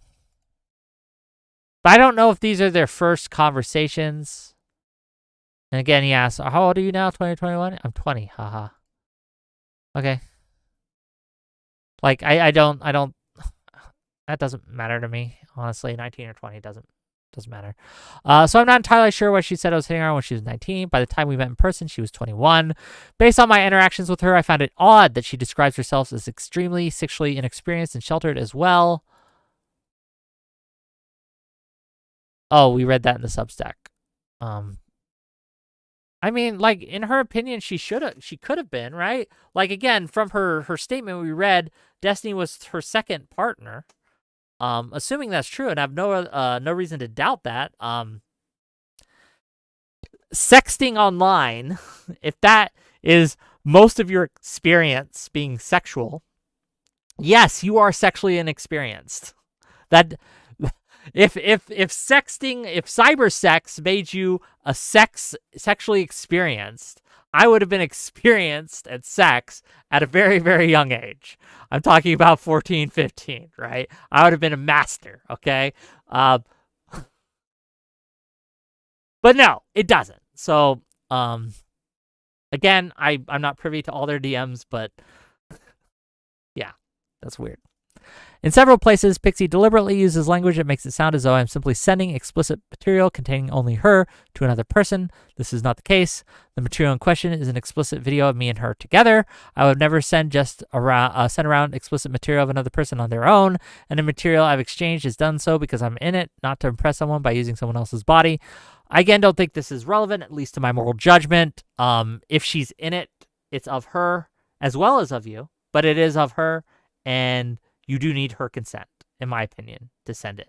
And I still think you need her explicit consent. I don't think implicit consent is enough in this case. I think at least for something like this, you would have, yeah, it would have to be explicit, in my opinion. So I don't care if you were in it too. That's not relevant to me.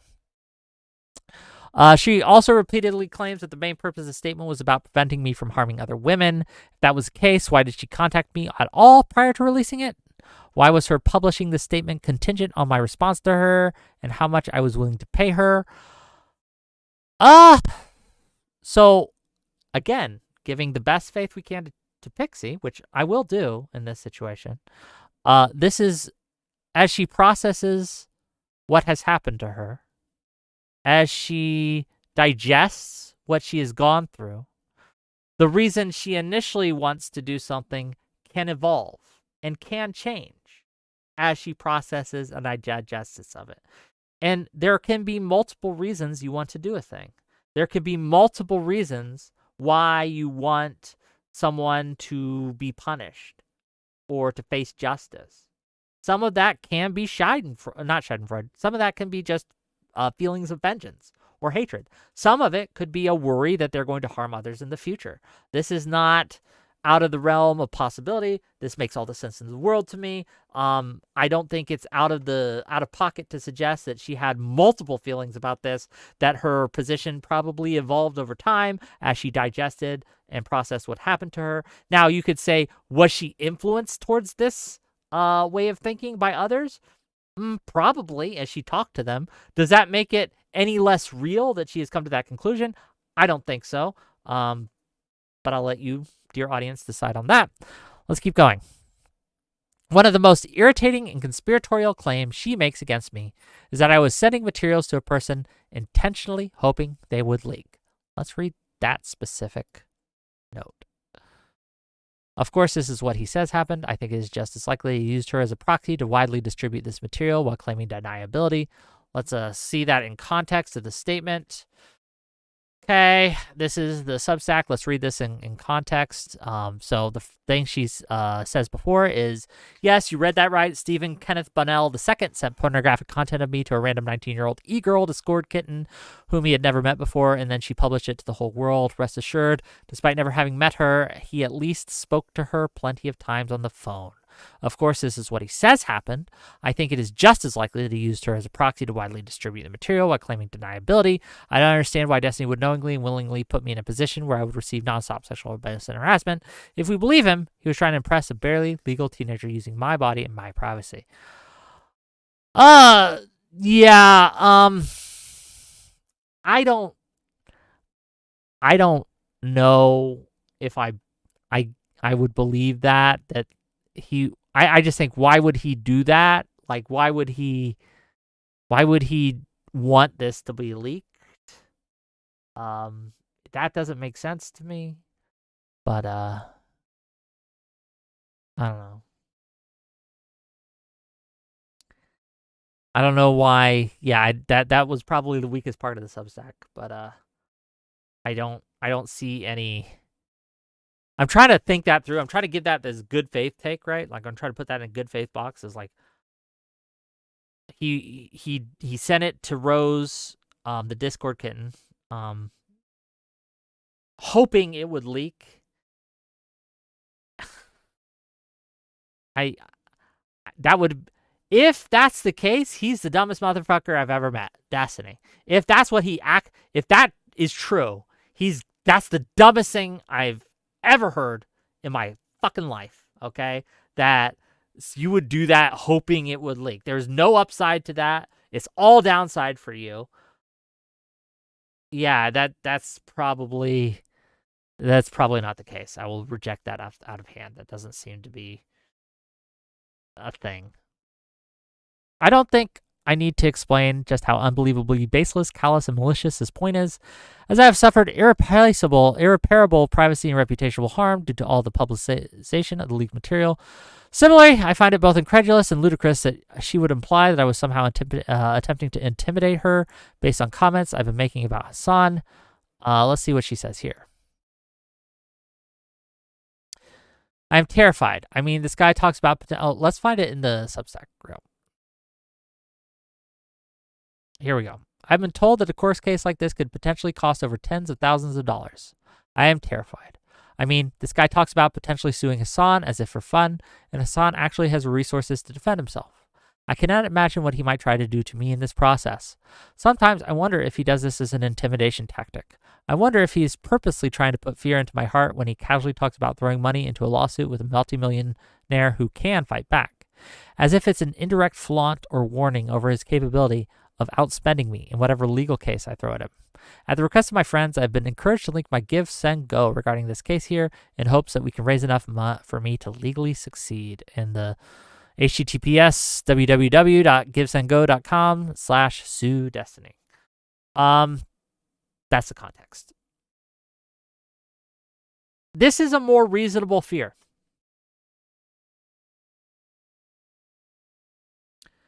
And especially when you're going through something like this, when you're going through this kind of situation where you're about to sue someone and you are trying to think of the ways that they could retaliate, it does put your mind in a place where you think of worst case scenarios. So I can imagine that this is something that one might fear, that one might see statements that have been made in a light that feel like threats to you. I don't think that this is malicious or intentionally malicious on Pxie's part. I think it's something that, especially in the context of all the rumors going on about how Destiny deals with things, the Mr. Go report and things like that, which, again, Pxie has been watching and hearing and seeing and talking to people and discussing. This isn't...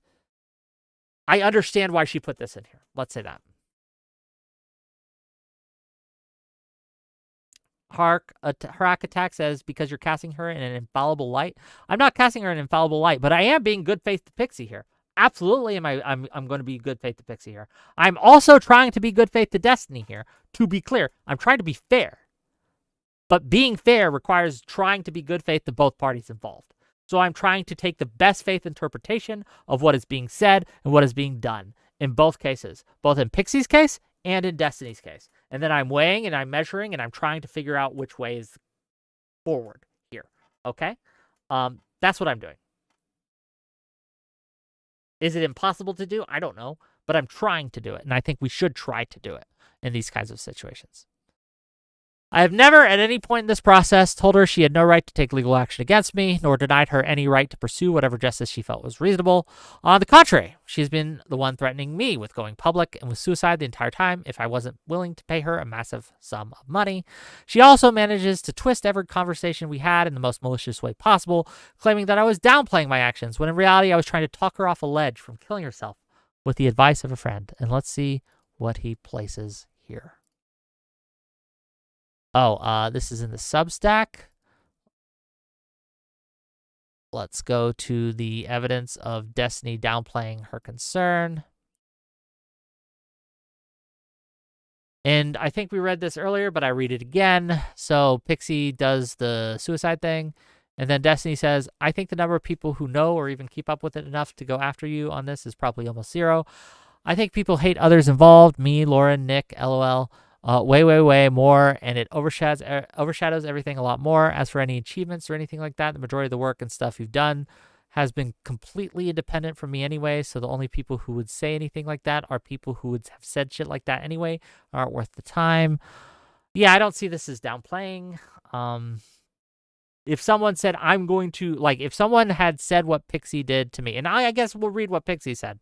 Pxie says on the 12th of December, it's more complicated than that. I feel like there's no justice for what's been done. I feel like people for the rest of my life are going to try to send it to my family or workplace, wherever I go. I feel extremely violated with how so many people have saw me non-consensually in a vulnerable position. I feel like people are always going to use this as proof that I slept my way into whatever achievement I garner. I feel like it's evidence that everything would be better with me gone.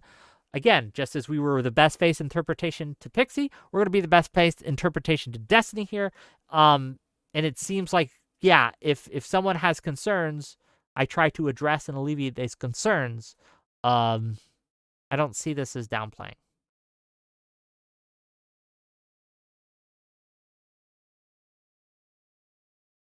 Again, as I just told Harak Attack here, we're going to be good faith to one. I need to be good faith to both.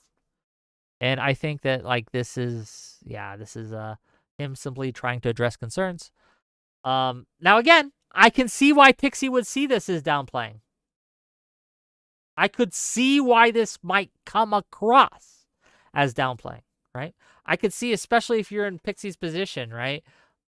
I could see where you would interpret this as trying to kind of, like, downplay it to try to talk you off the ledge, right? But as Destiny said, he was trying to talk you off a ledge. I don't know.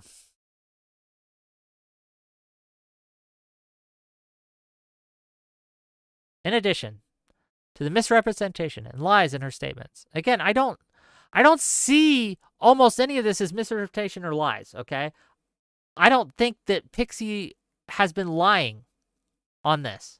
The weakest point Pxie has is the idea that he wanted Rose to intentionally leak it. That seems weird to say. I don't know why she said that.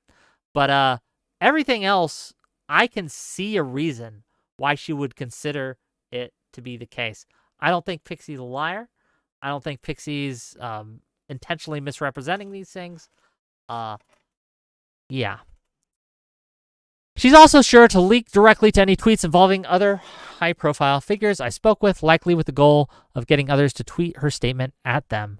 She also makes it explicitly clear that her goal is to simply inflict as much damage onto me as possible. The wording of her Substack tweet heavily implies that I was also publicly posting revenge porn of her. Let's look at the link directly to other content creators.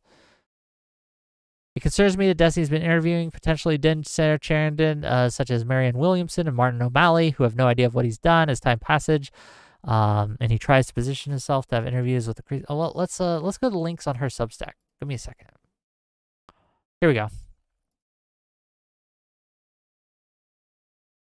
Oh, this is just linking to evidence. I don't see this as her.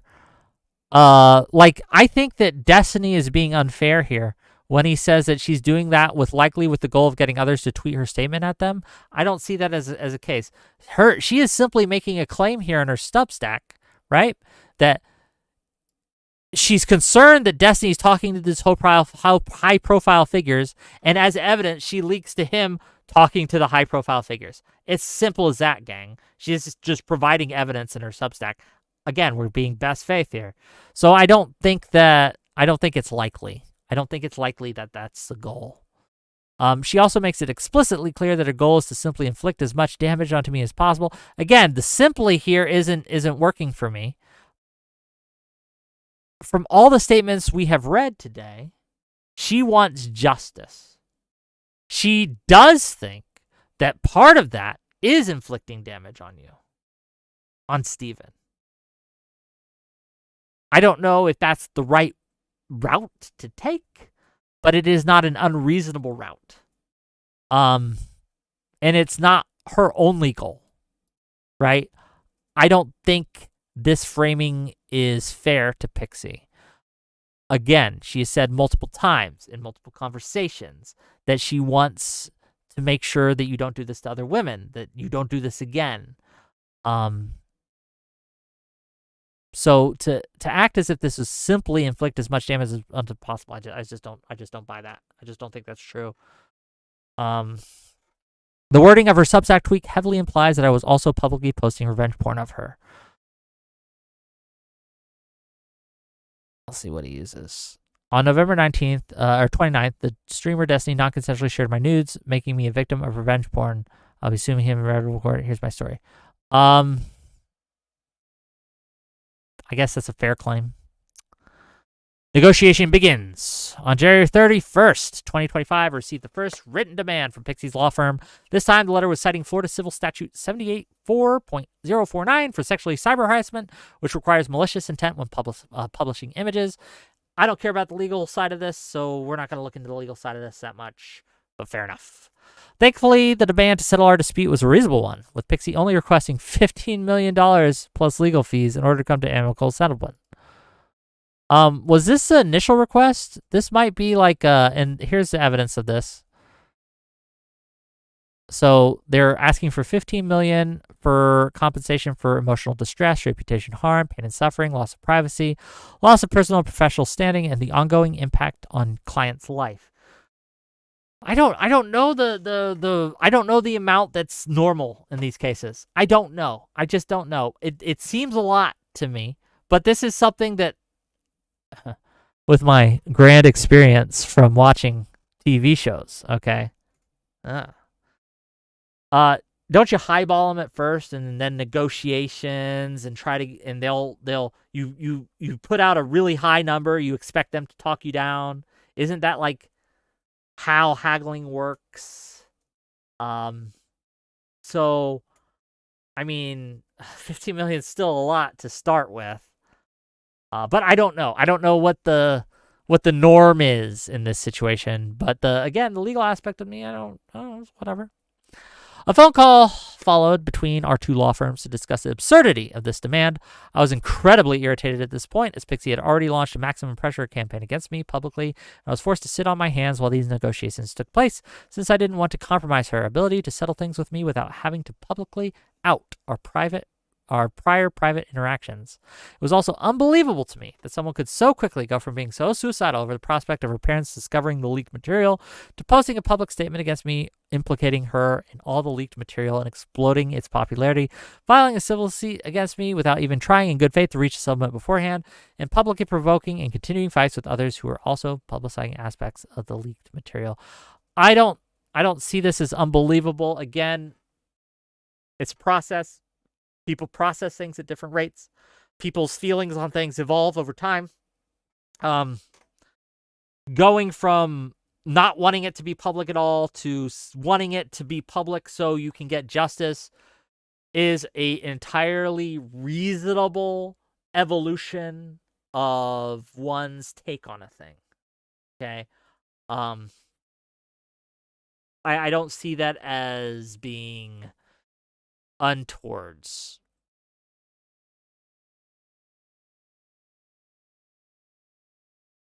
Irish Shirtbin says you don't have to be charitable to every statement. Some of this is wild. I'm going to try to be charitable to every statement. I'm going to try. I'm going to attempt to be favorable. Okay? I'm going to attempt to be good faith. I'm not perfect at this, and if you have criticisms of how I've covered this, fair. I am not used to covering things like this. I am not practiced at it. I am not perfect at it. I am certain that I have done things wrong in this, that I have unintentionally made mistakes. That's a fair criticism. You can levy at me. I will take it, right? But I have tried. I have attempted, as I have gone through this, to be as best faith as I can to both parties involved and to try to get to the truth of the matter and try to get to what my actual thoughts are. That's just what I'm trying to do. And again, you can take issue with it, and that's fair. I'm just trying here, gang. I'm doing my best. I consider I'm friendly with Pxie.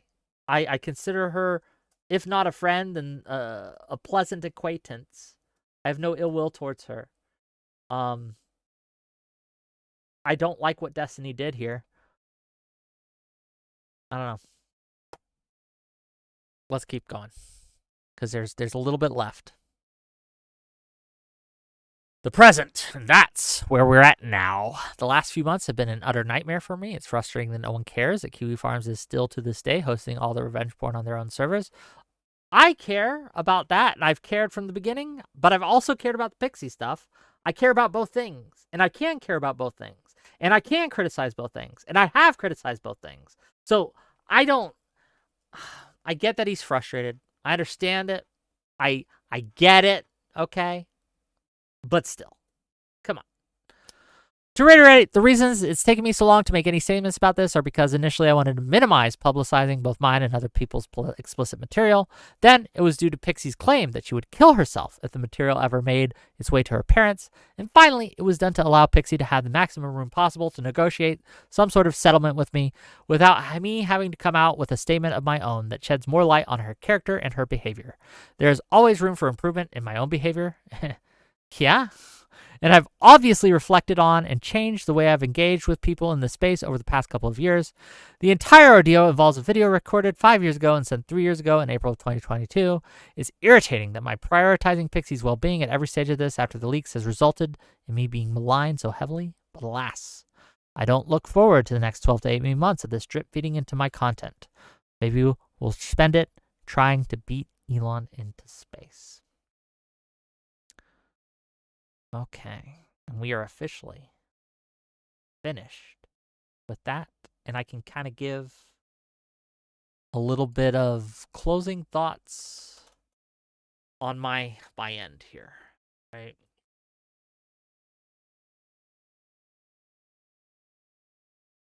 And if you guys have questions for me on this and my thoughts on this, now's the time, gang. Now's the time to ask. Now's the time to poke at me, right? And I'll answer you as best I can. Sometimes the answer is going to be I don't know, frankly, because this is something I'm processing and I'm trying to feel through. Brandon asks, did Destiny's statement change your opinion at all? And if so, how? Ooh, that's a good question.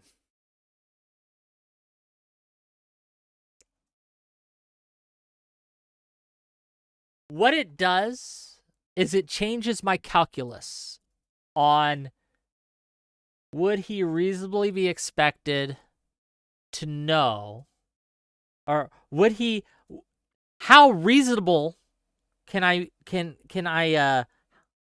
here, I'm tripping over my words. I'm trying to phrase it correctly. Let me try again. I'm going to rewind. This does change my calculus on whether or not he felt he had implied consent when he was sending those videos to Rose. It makes it more likely, I'm still not entirely convinced, mind you, but it makes it more likely that he thought he had implied consent when he sent those videos to the Rose. If he thought, right, that Pxie sharing those videos with him of her exploits didn't come with consent of the person involved. Again, I don't have enough information to make a definitive conclusion on that, right? I don't. And again, to be clear, even if he thought he did have implied consent, I still think what he did was indefensible because he needed explicit consent. I think it changes the calculation, but I still think it's grossly negligent. I think it's condemnable. He should not have engaged in that behavior. He hurt Pxie, and Pxie deserves compensation. None of these things have changed.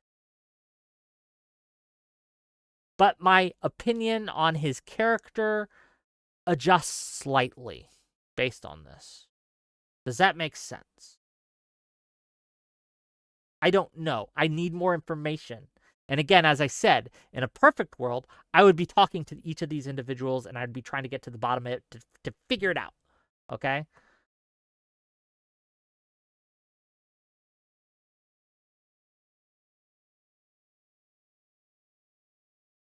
Nair says, money is the only thing Destiny will understand as punishment, and she is entitled to money for his fuck up. I think that's true as well. I think that she deserves financial compensation because it has hurt her. And it is a result of Destiny's gross negligence. Yes. But yeah. I don't think I don't know if 15 million's the number. Seems like not the number, but I don't know. And again, I don't know enough about the Cherry recording to know, like, again, if the Cherry recording stuff is accurate and it's of a sexual nature, then that's also really, really bad. Okay, gang? And especially since she didn't know what she was recorded, that's an extra level of bad, okay? But I don't know enough about that situation. Cherry blocked me a while ago, and I'm assuming that means she doesn't want to talk. So I haven't reached out. Because if someone doesn't want to talk to me, I don't try to talk to them. That's just a rule I have in general in life. I don't know what she blocked me about, to be honest. I don't remember. It was like a year ago. Whatever. What did I do? I don't know what I did. Okay. I'm not sure. I know she was really mad at me at some point about a thumbnail I made, calling something a girl fight. But that's has nothing to do with what we're talking about today. Yeah, if the Cherry thing is true, that's 100 times worse than this. Yes, absolutely. So again, I'm only talking about the Pxie stuff because that's the information we got right now, or I have access to right now. That's the information, the response from Destiny that I have. It's the information, the response from Pxie that I have. I do know that Cherry has accused Destiny of recording her non-consensually in a sexual manner without her non-consensually without her consent. You know what I mean? I just don't know any information on that. Grim Jr. says, real talk though, if Pxie did share videos with someone without their consent, I kind of don't care if that's true now. 2 things on that.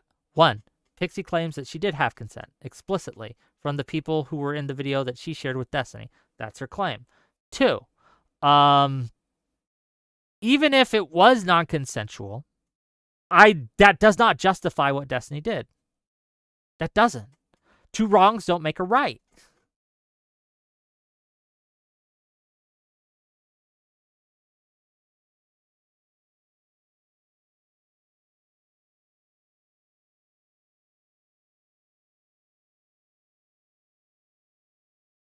What else we got, gang? What other questions for me? What other things that you want to hear about from my perspective?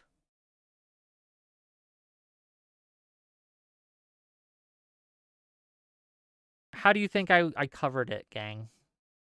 Again, I'm not used to covering these things. How do you think I did? How can I improve? Not that I hope to cover much of this. Look, if it were up to me, I'd never do drama streams again. Okay, I would never have to deal with any of this shit ever again. Okay, and everyone would go back to being nice, normal people, and we would never have to discuss any weird shit ever again. Okay, any gross, heinous, terrible shit that people do to each other ever again. But I'm not so naive to think that will be the case. So yeah. Alexander Wren says, does it change anything that she lied about not sharing videos with him? Also, she said that they talked a lot about consent, but they never discussed this. She knew Melina would see it. No? It doesn't change anything that she lied about not sharing videos with him. Because I understand... Yeah, that just doesn't really change the moral calculus in my head. She also said they talked a lot because I've never discussed this. Yeah, I feel uncomfortable making really big assumptions on that. She knew Melina would see it. No. Destiny in the statement implies that that's the case. But again, I don't think implied consent is enough in these situations. That's why you need explicit consent in these situations. Not, to be clear, my advice to you, dear viewer, is not to make sex tapes under any circumstances with anyone for any reason. Just don't do it. Don't do it. But that's you can feel free to ignore that advice, but ignore it at your peril. Okay. So I mean, look. No, do not send me sex tapes, gang. Do not. I will block you. And I don't block people. Don't send me that shit. I don't want to see it.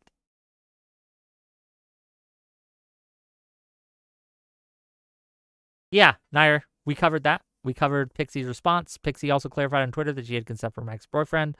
Like Destiny, yes, that's what she says. The only streamer that can be trusted with them. Don't trust any streamer. What are you doing? Like, again, I am the exception. True, but don't take my word for that either, right? Don't. Oh, God. It's so much. So, conclusion. In conclusion,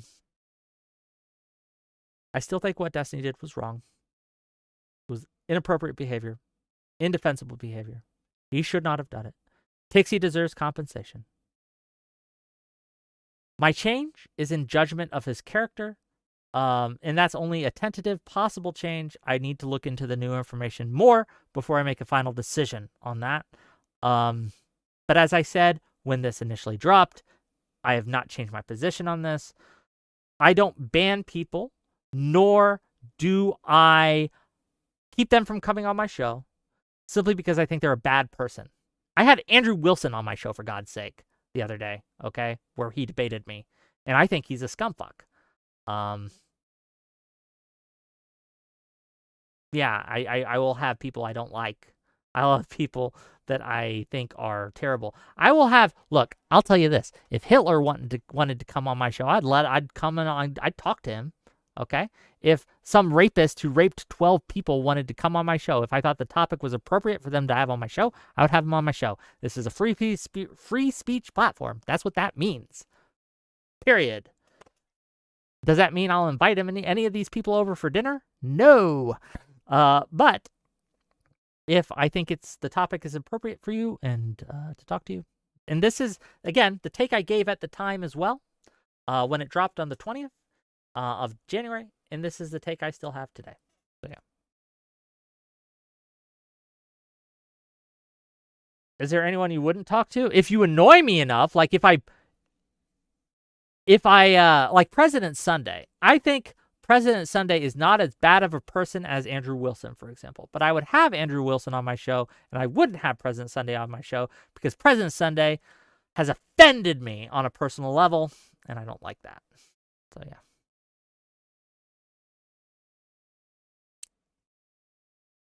He's annoying. I mean, yeah. Look, and people have been banned from my show before. They'll be banned again. Okay. Does anyone want to sound off about this, or are we done? I'm tired, gang. It's almost been 3 hours. I didn't think it'd take this long. Mindmaker says, Wick, do you think what he did is bad enough to justify all the streamers in the world cutting ties? Yes, it's obvious is her right to do it. Yeah, I think it is. If that's something you, I think that if you are willing to cut ties with people who have engaged in sexual impropriety or gross negligence, then you should also be willing to cut ties with Destiny for the same reason. You should keep a consistent hand on the tiller.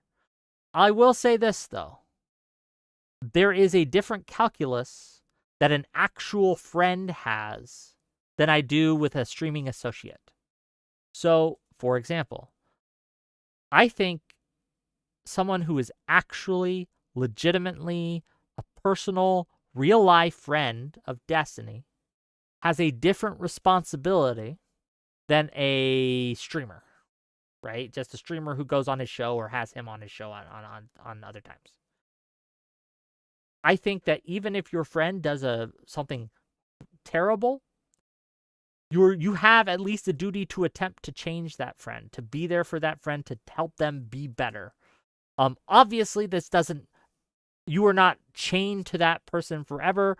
You can cut ties, but I think that there is a different calculus that a personal friend should make than a streaming associate should make. Does that make sense?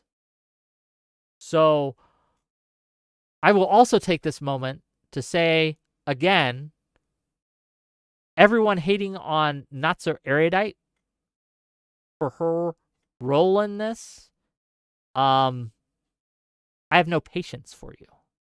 Not So Erudite did not do anything immoral. You can say she made mistakes in this or didn't handle things in a way you would handle. That's a fair criticism. But to act as if Kyla did anything immoral in this is simply untrue.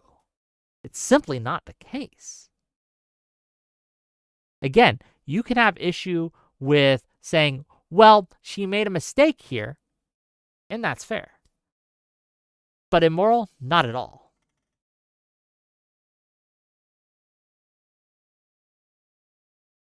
Olive says, so devastated to learn no return of Sundeck. Every day we stray further from God's light. Well, that's what created the bad timeline, is when that got severed. If Sundeck was still around today, maybe we would have a different president in the White House. That's all I'm saying. But no, it's just, how could I ever trust Sunday ever again, right? With how I know he handles these things, and knowing anything I say to him or around him is going to be content one day. It's a reason why I'm, like I said, Straighter Raid's involvement in this shocked me, and I worry, right? I worry, like, did she share my DMs with other people? I don't know if she did or not, but I really hope she didn't. But now I have reason to believe that she might have, given the right circumstances, and that bothers me. And not enough to cut ties with her or think she's a terrible person or anything, but it's just something that I'm like, ugh.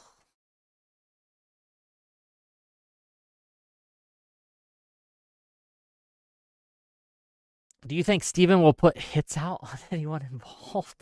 God, I hope not. That's indefensible.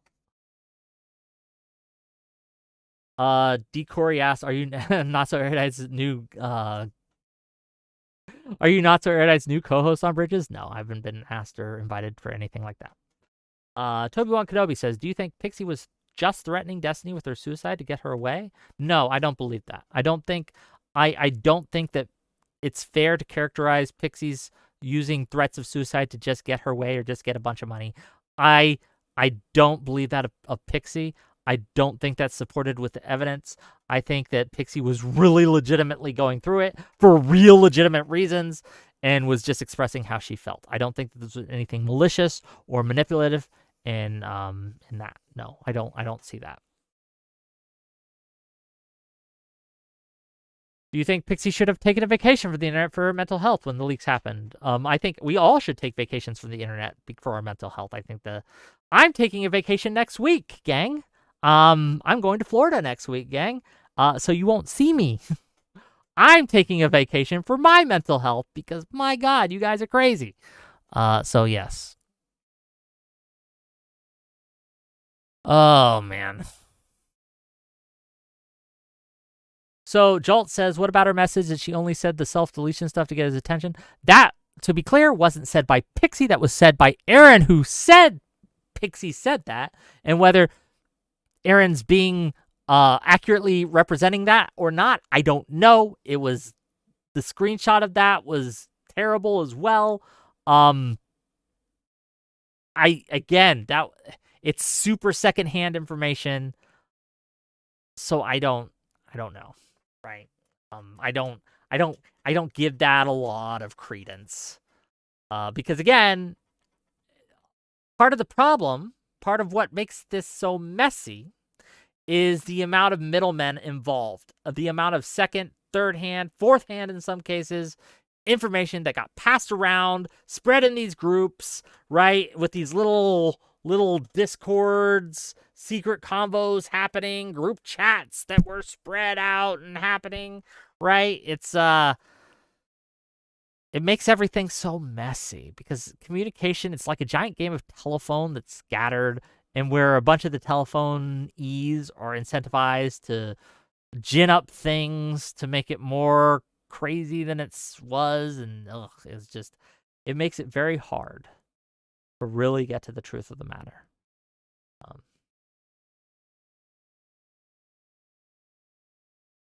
Anything else? Any other questions while we're here?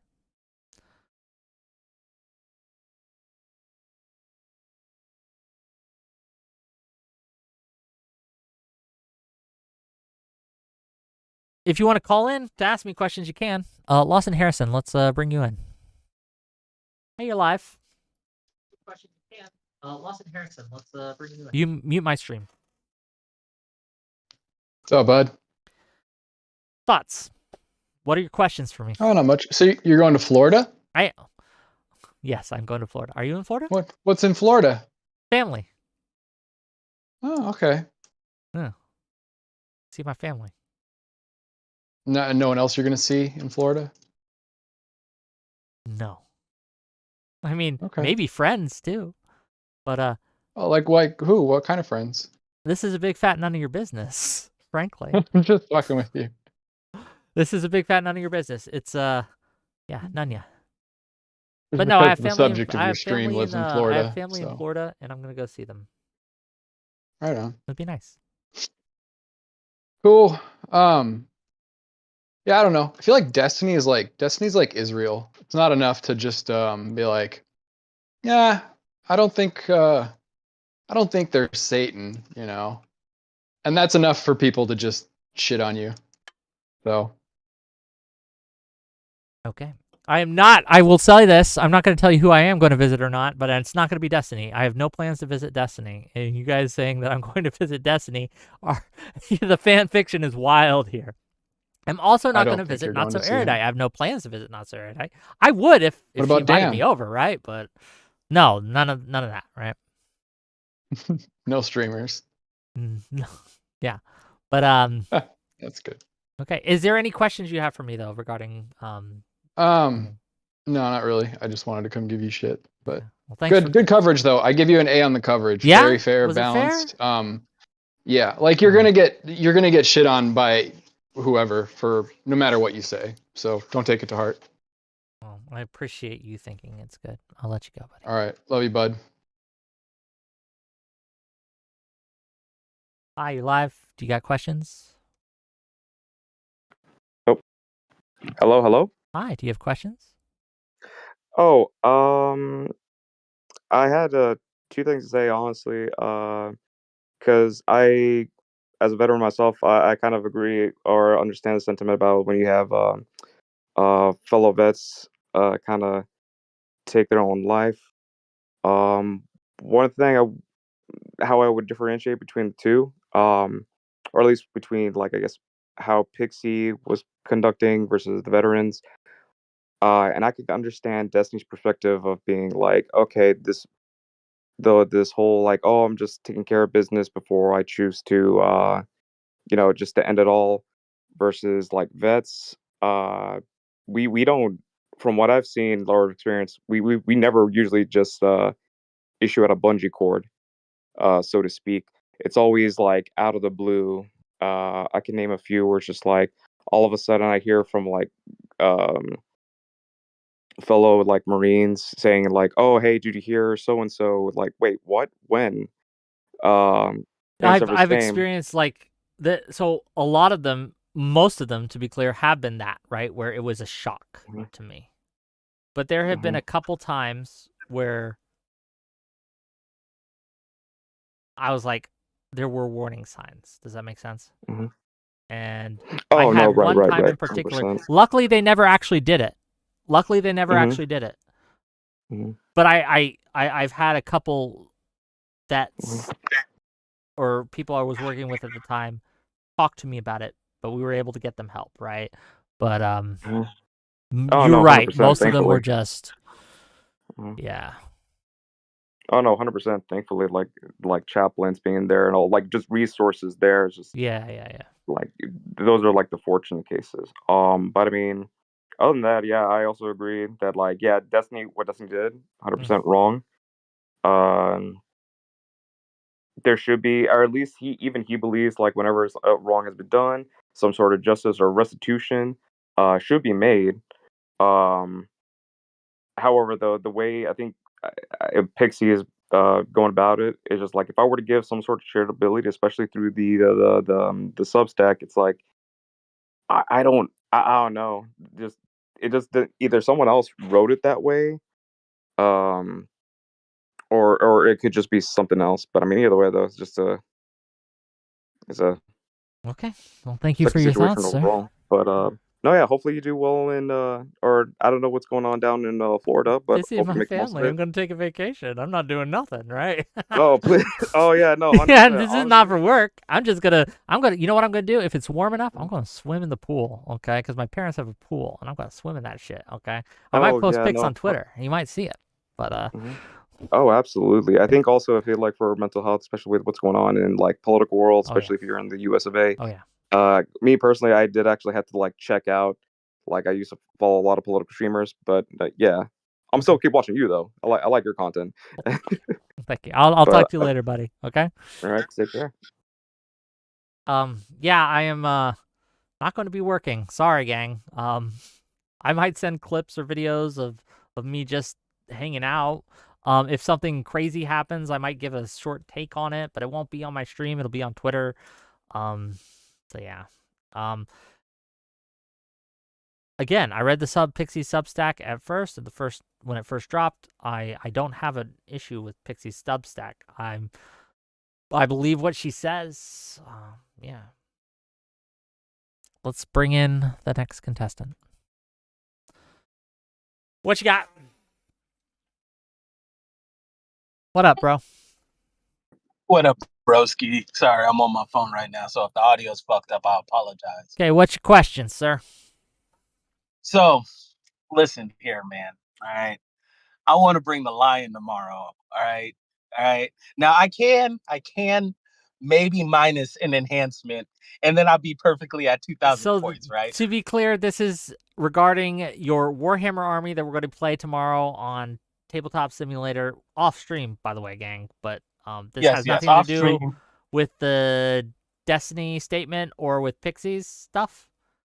I thought we needed a little bit of a palate cleanser, but if Thank Destiny you. was into Warhammer, he probably wouldn't have any of these problems. I'm just saying. I don't know, just try to help Okay. everybody out here. Okay. Well, No, I'm Najin, bugging. stick to 2,000 points, buddy. You can't go over. Sorry. I'll talk to you later. Okay. Last caller, unless someone crazy calls in. What's up, brother? You're live. Hello. We can't hear you if you're talking. Well, How about there we go. There we go. What you got? What you got for us? the that Gallup poll that everybody was retweeting? Can I get The your interpretation on like what everybody was retweeting? And I'll DM you the picture if you want right now. I have it up, right? Because Okay. this is something I was originally going to talk about today before the Destiny stuff happened, but I felt like I have to cover the Destiny stuff because we covered the Pixie stuff. I already covered this. I'll address this briefly, but I might go live tomorrow to talk about it, and we'll just do a political cleanser tomorrow, right? But I will say this. So what he's referring to, audience, is a poll, a Gallup poll of Democratic Party members. 44%, the highest number of the three choices, say that Democrats should move more towards moderation. My interpretation of that is that most Democrats, or at least a sizable portion of Democrats, are tired of the left dragging us down, and they want to have a more moderate approach. Again, I have details to go into, but it's 9 o'clock and I don't have the time to go into it. But feel free to call in tomorrow maybe, and we could talk about it. But at the end of the day, I think that one of the major reasons we lost in 2024 was because a lot of moderates simply sat at home. We did not appeal to the moderates properly. And so if more moderates had shown up, we would have gotten a better result, because a lot of the moderates who did show up did vote Democrat. Not a super majority, right? But a portion. And if we had more moderates show up, we would have gotten more votes, and we would have gotten hopefully enough to win the presidency. And so I think it's just natural that Democrats see that and interpret that, and in my view, a correct interpretation is saying we need to make it so the moderates show up next time. Thoughts? My thoughts go a little bit deeper. I'm looking at another research that it showed that like 50+ % of non-voters were high school or less, and 42% of those made less than $50,000. So when you dig deeper tomorrow, I would look at that breakdown that Gallup uses, and I don't know if that's going to change your mind or not, but we will look I at think it that's tomorrow. how we dig a little deeper. Apologies that we didn't get to it tonight, but gang, It's not your fault. it is what it is. Thanks for calling in, brother, and I'll talk to you tomorrow, okay? Yeah. Have a good night. Bye. Okay. Who's streaming? Who are we raiding into? Who are we going into? Gang, it was exhausting. If you have problems with my coverage, that's fine. I will absolutely understand that, like, this isn't something I'm good at or do a lot. And so it's okay that I did it wrong. I hope I didn't. I didn't try to do it wrong. But yeah, if you have feedback for me on this, please either DM me directly, put a comment in the comment section, or on my Discord, whatever you want to do. If you've enjoyed this content, hit that like button, hit that subscribe button, follow me. Yeah. Raiding out. Prime guys. Bye, everyone. Bye. Oh my God, it's 8 seconds left. I have to wait for 8 more seconds. What is going on? Ah! Oh, man. But yeah. In before everyone says I'm sweeping for either Destiny or Pxie, whoever you hate more. Okay, I'll talk to you guys later.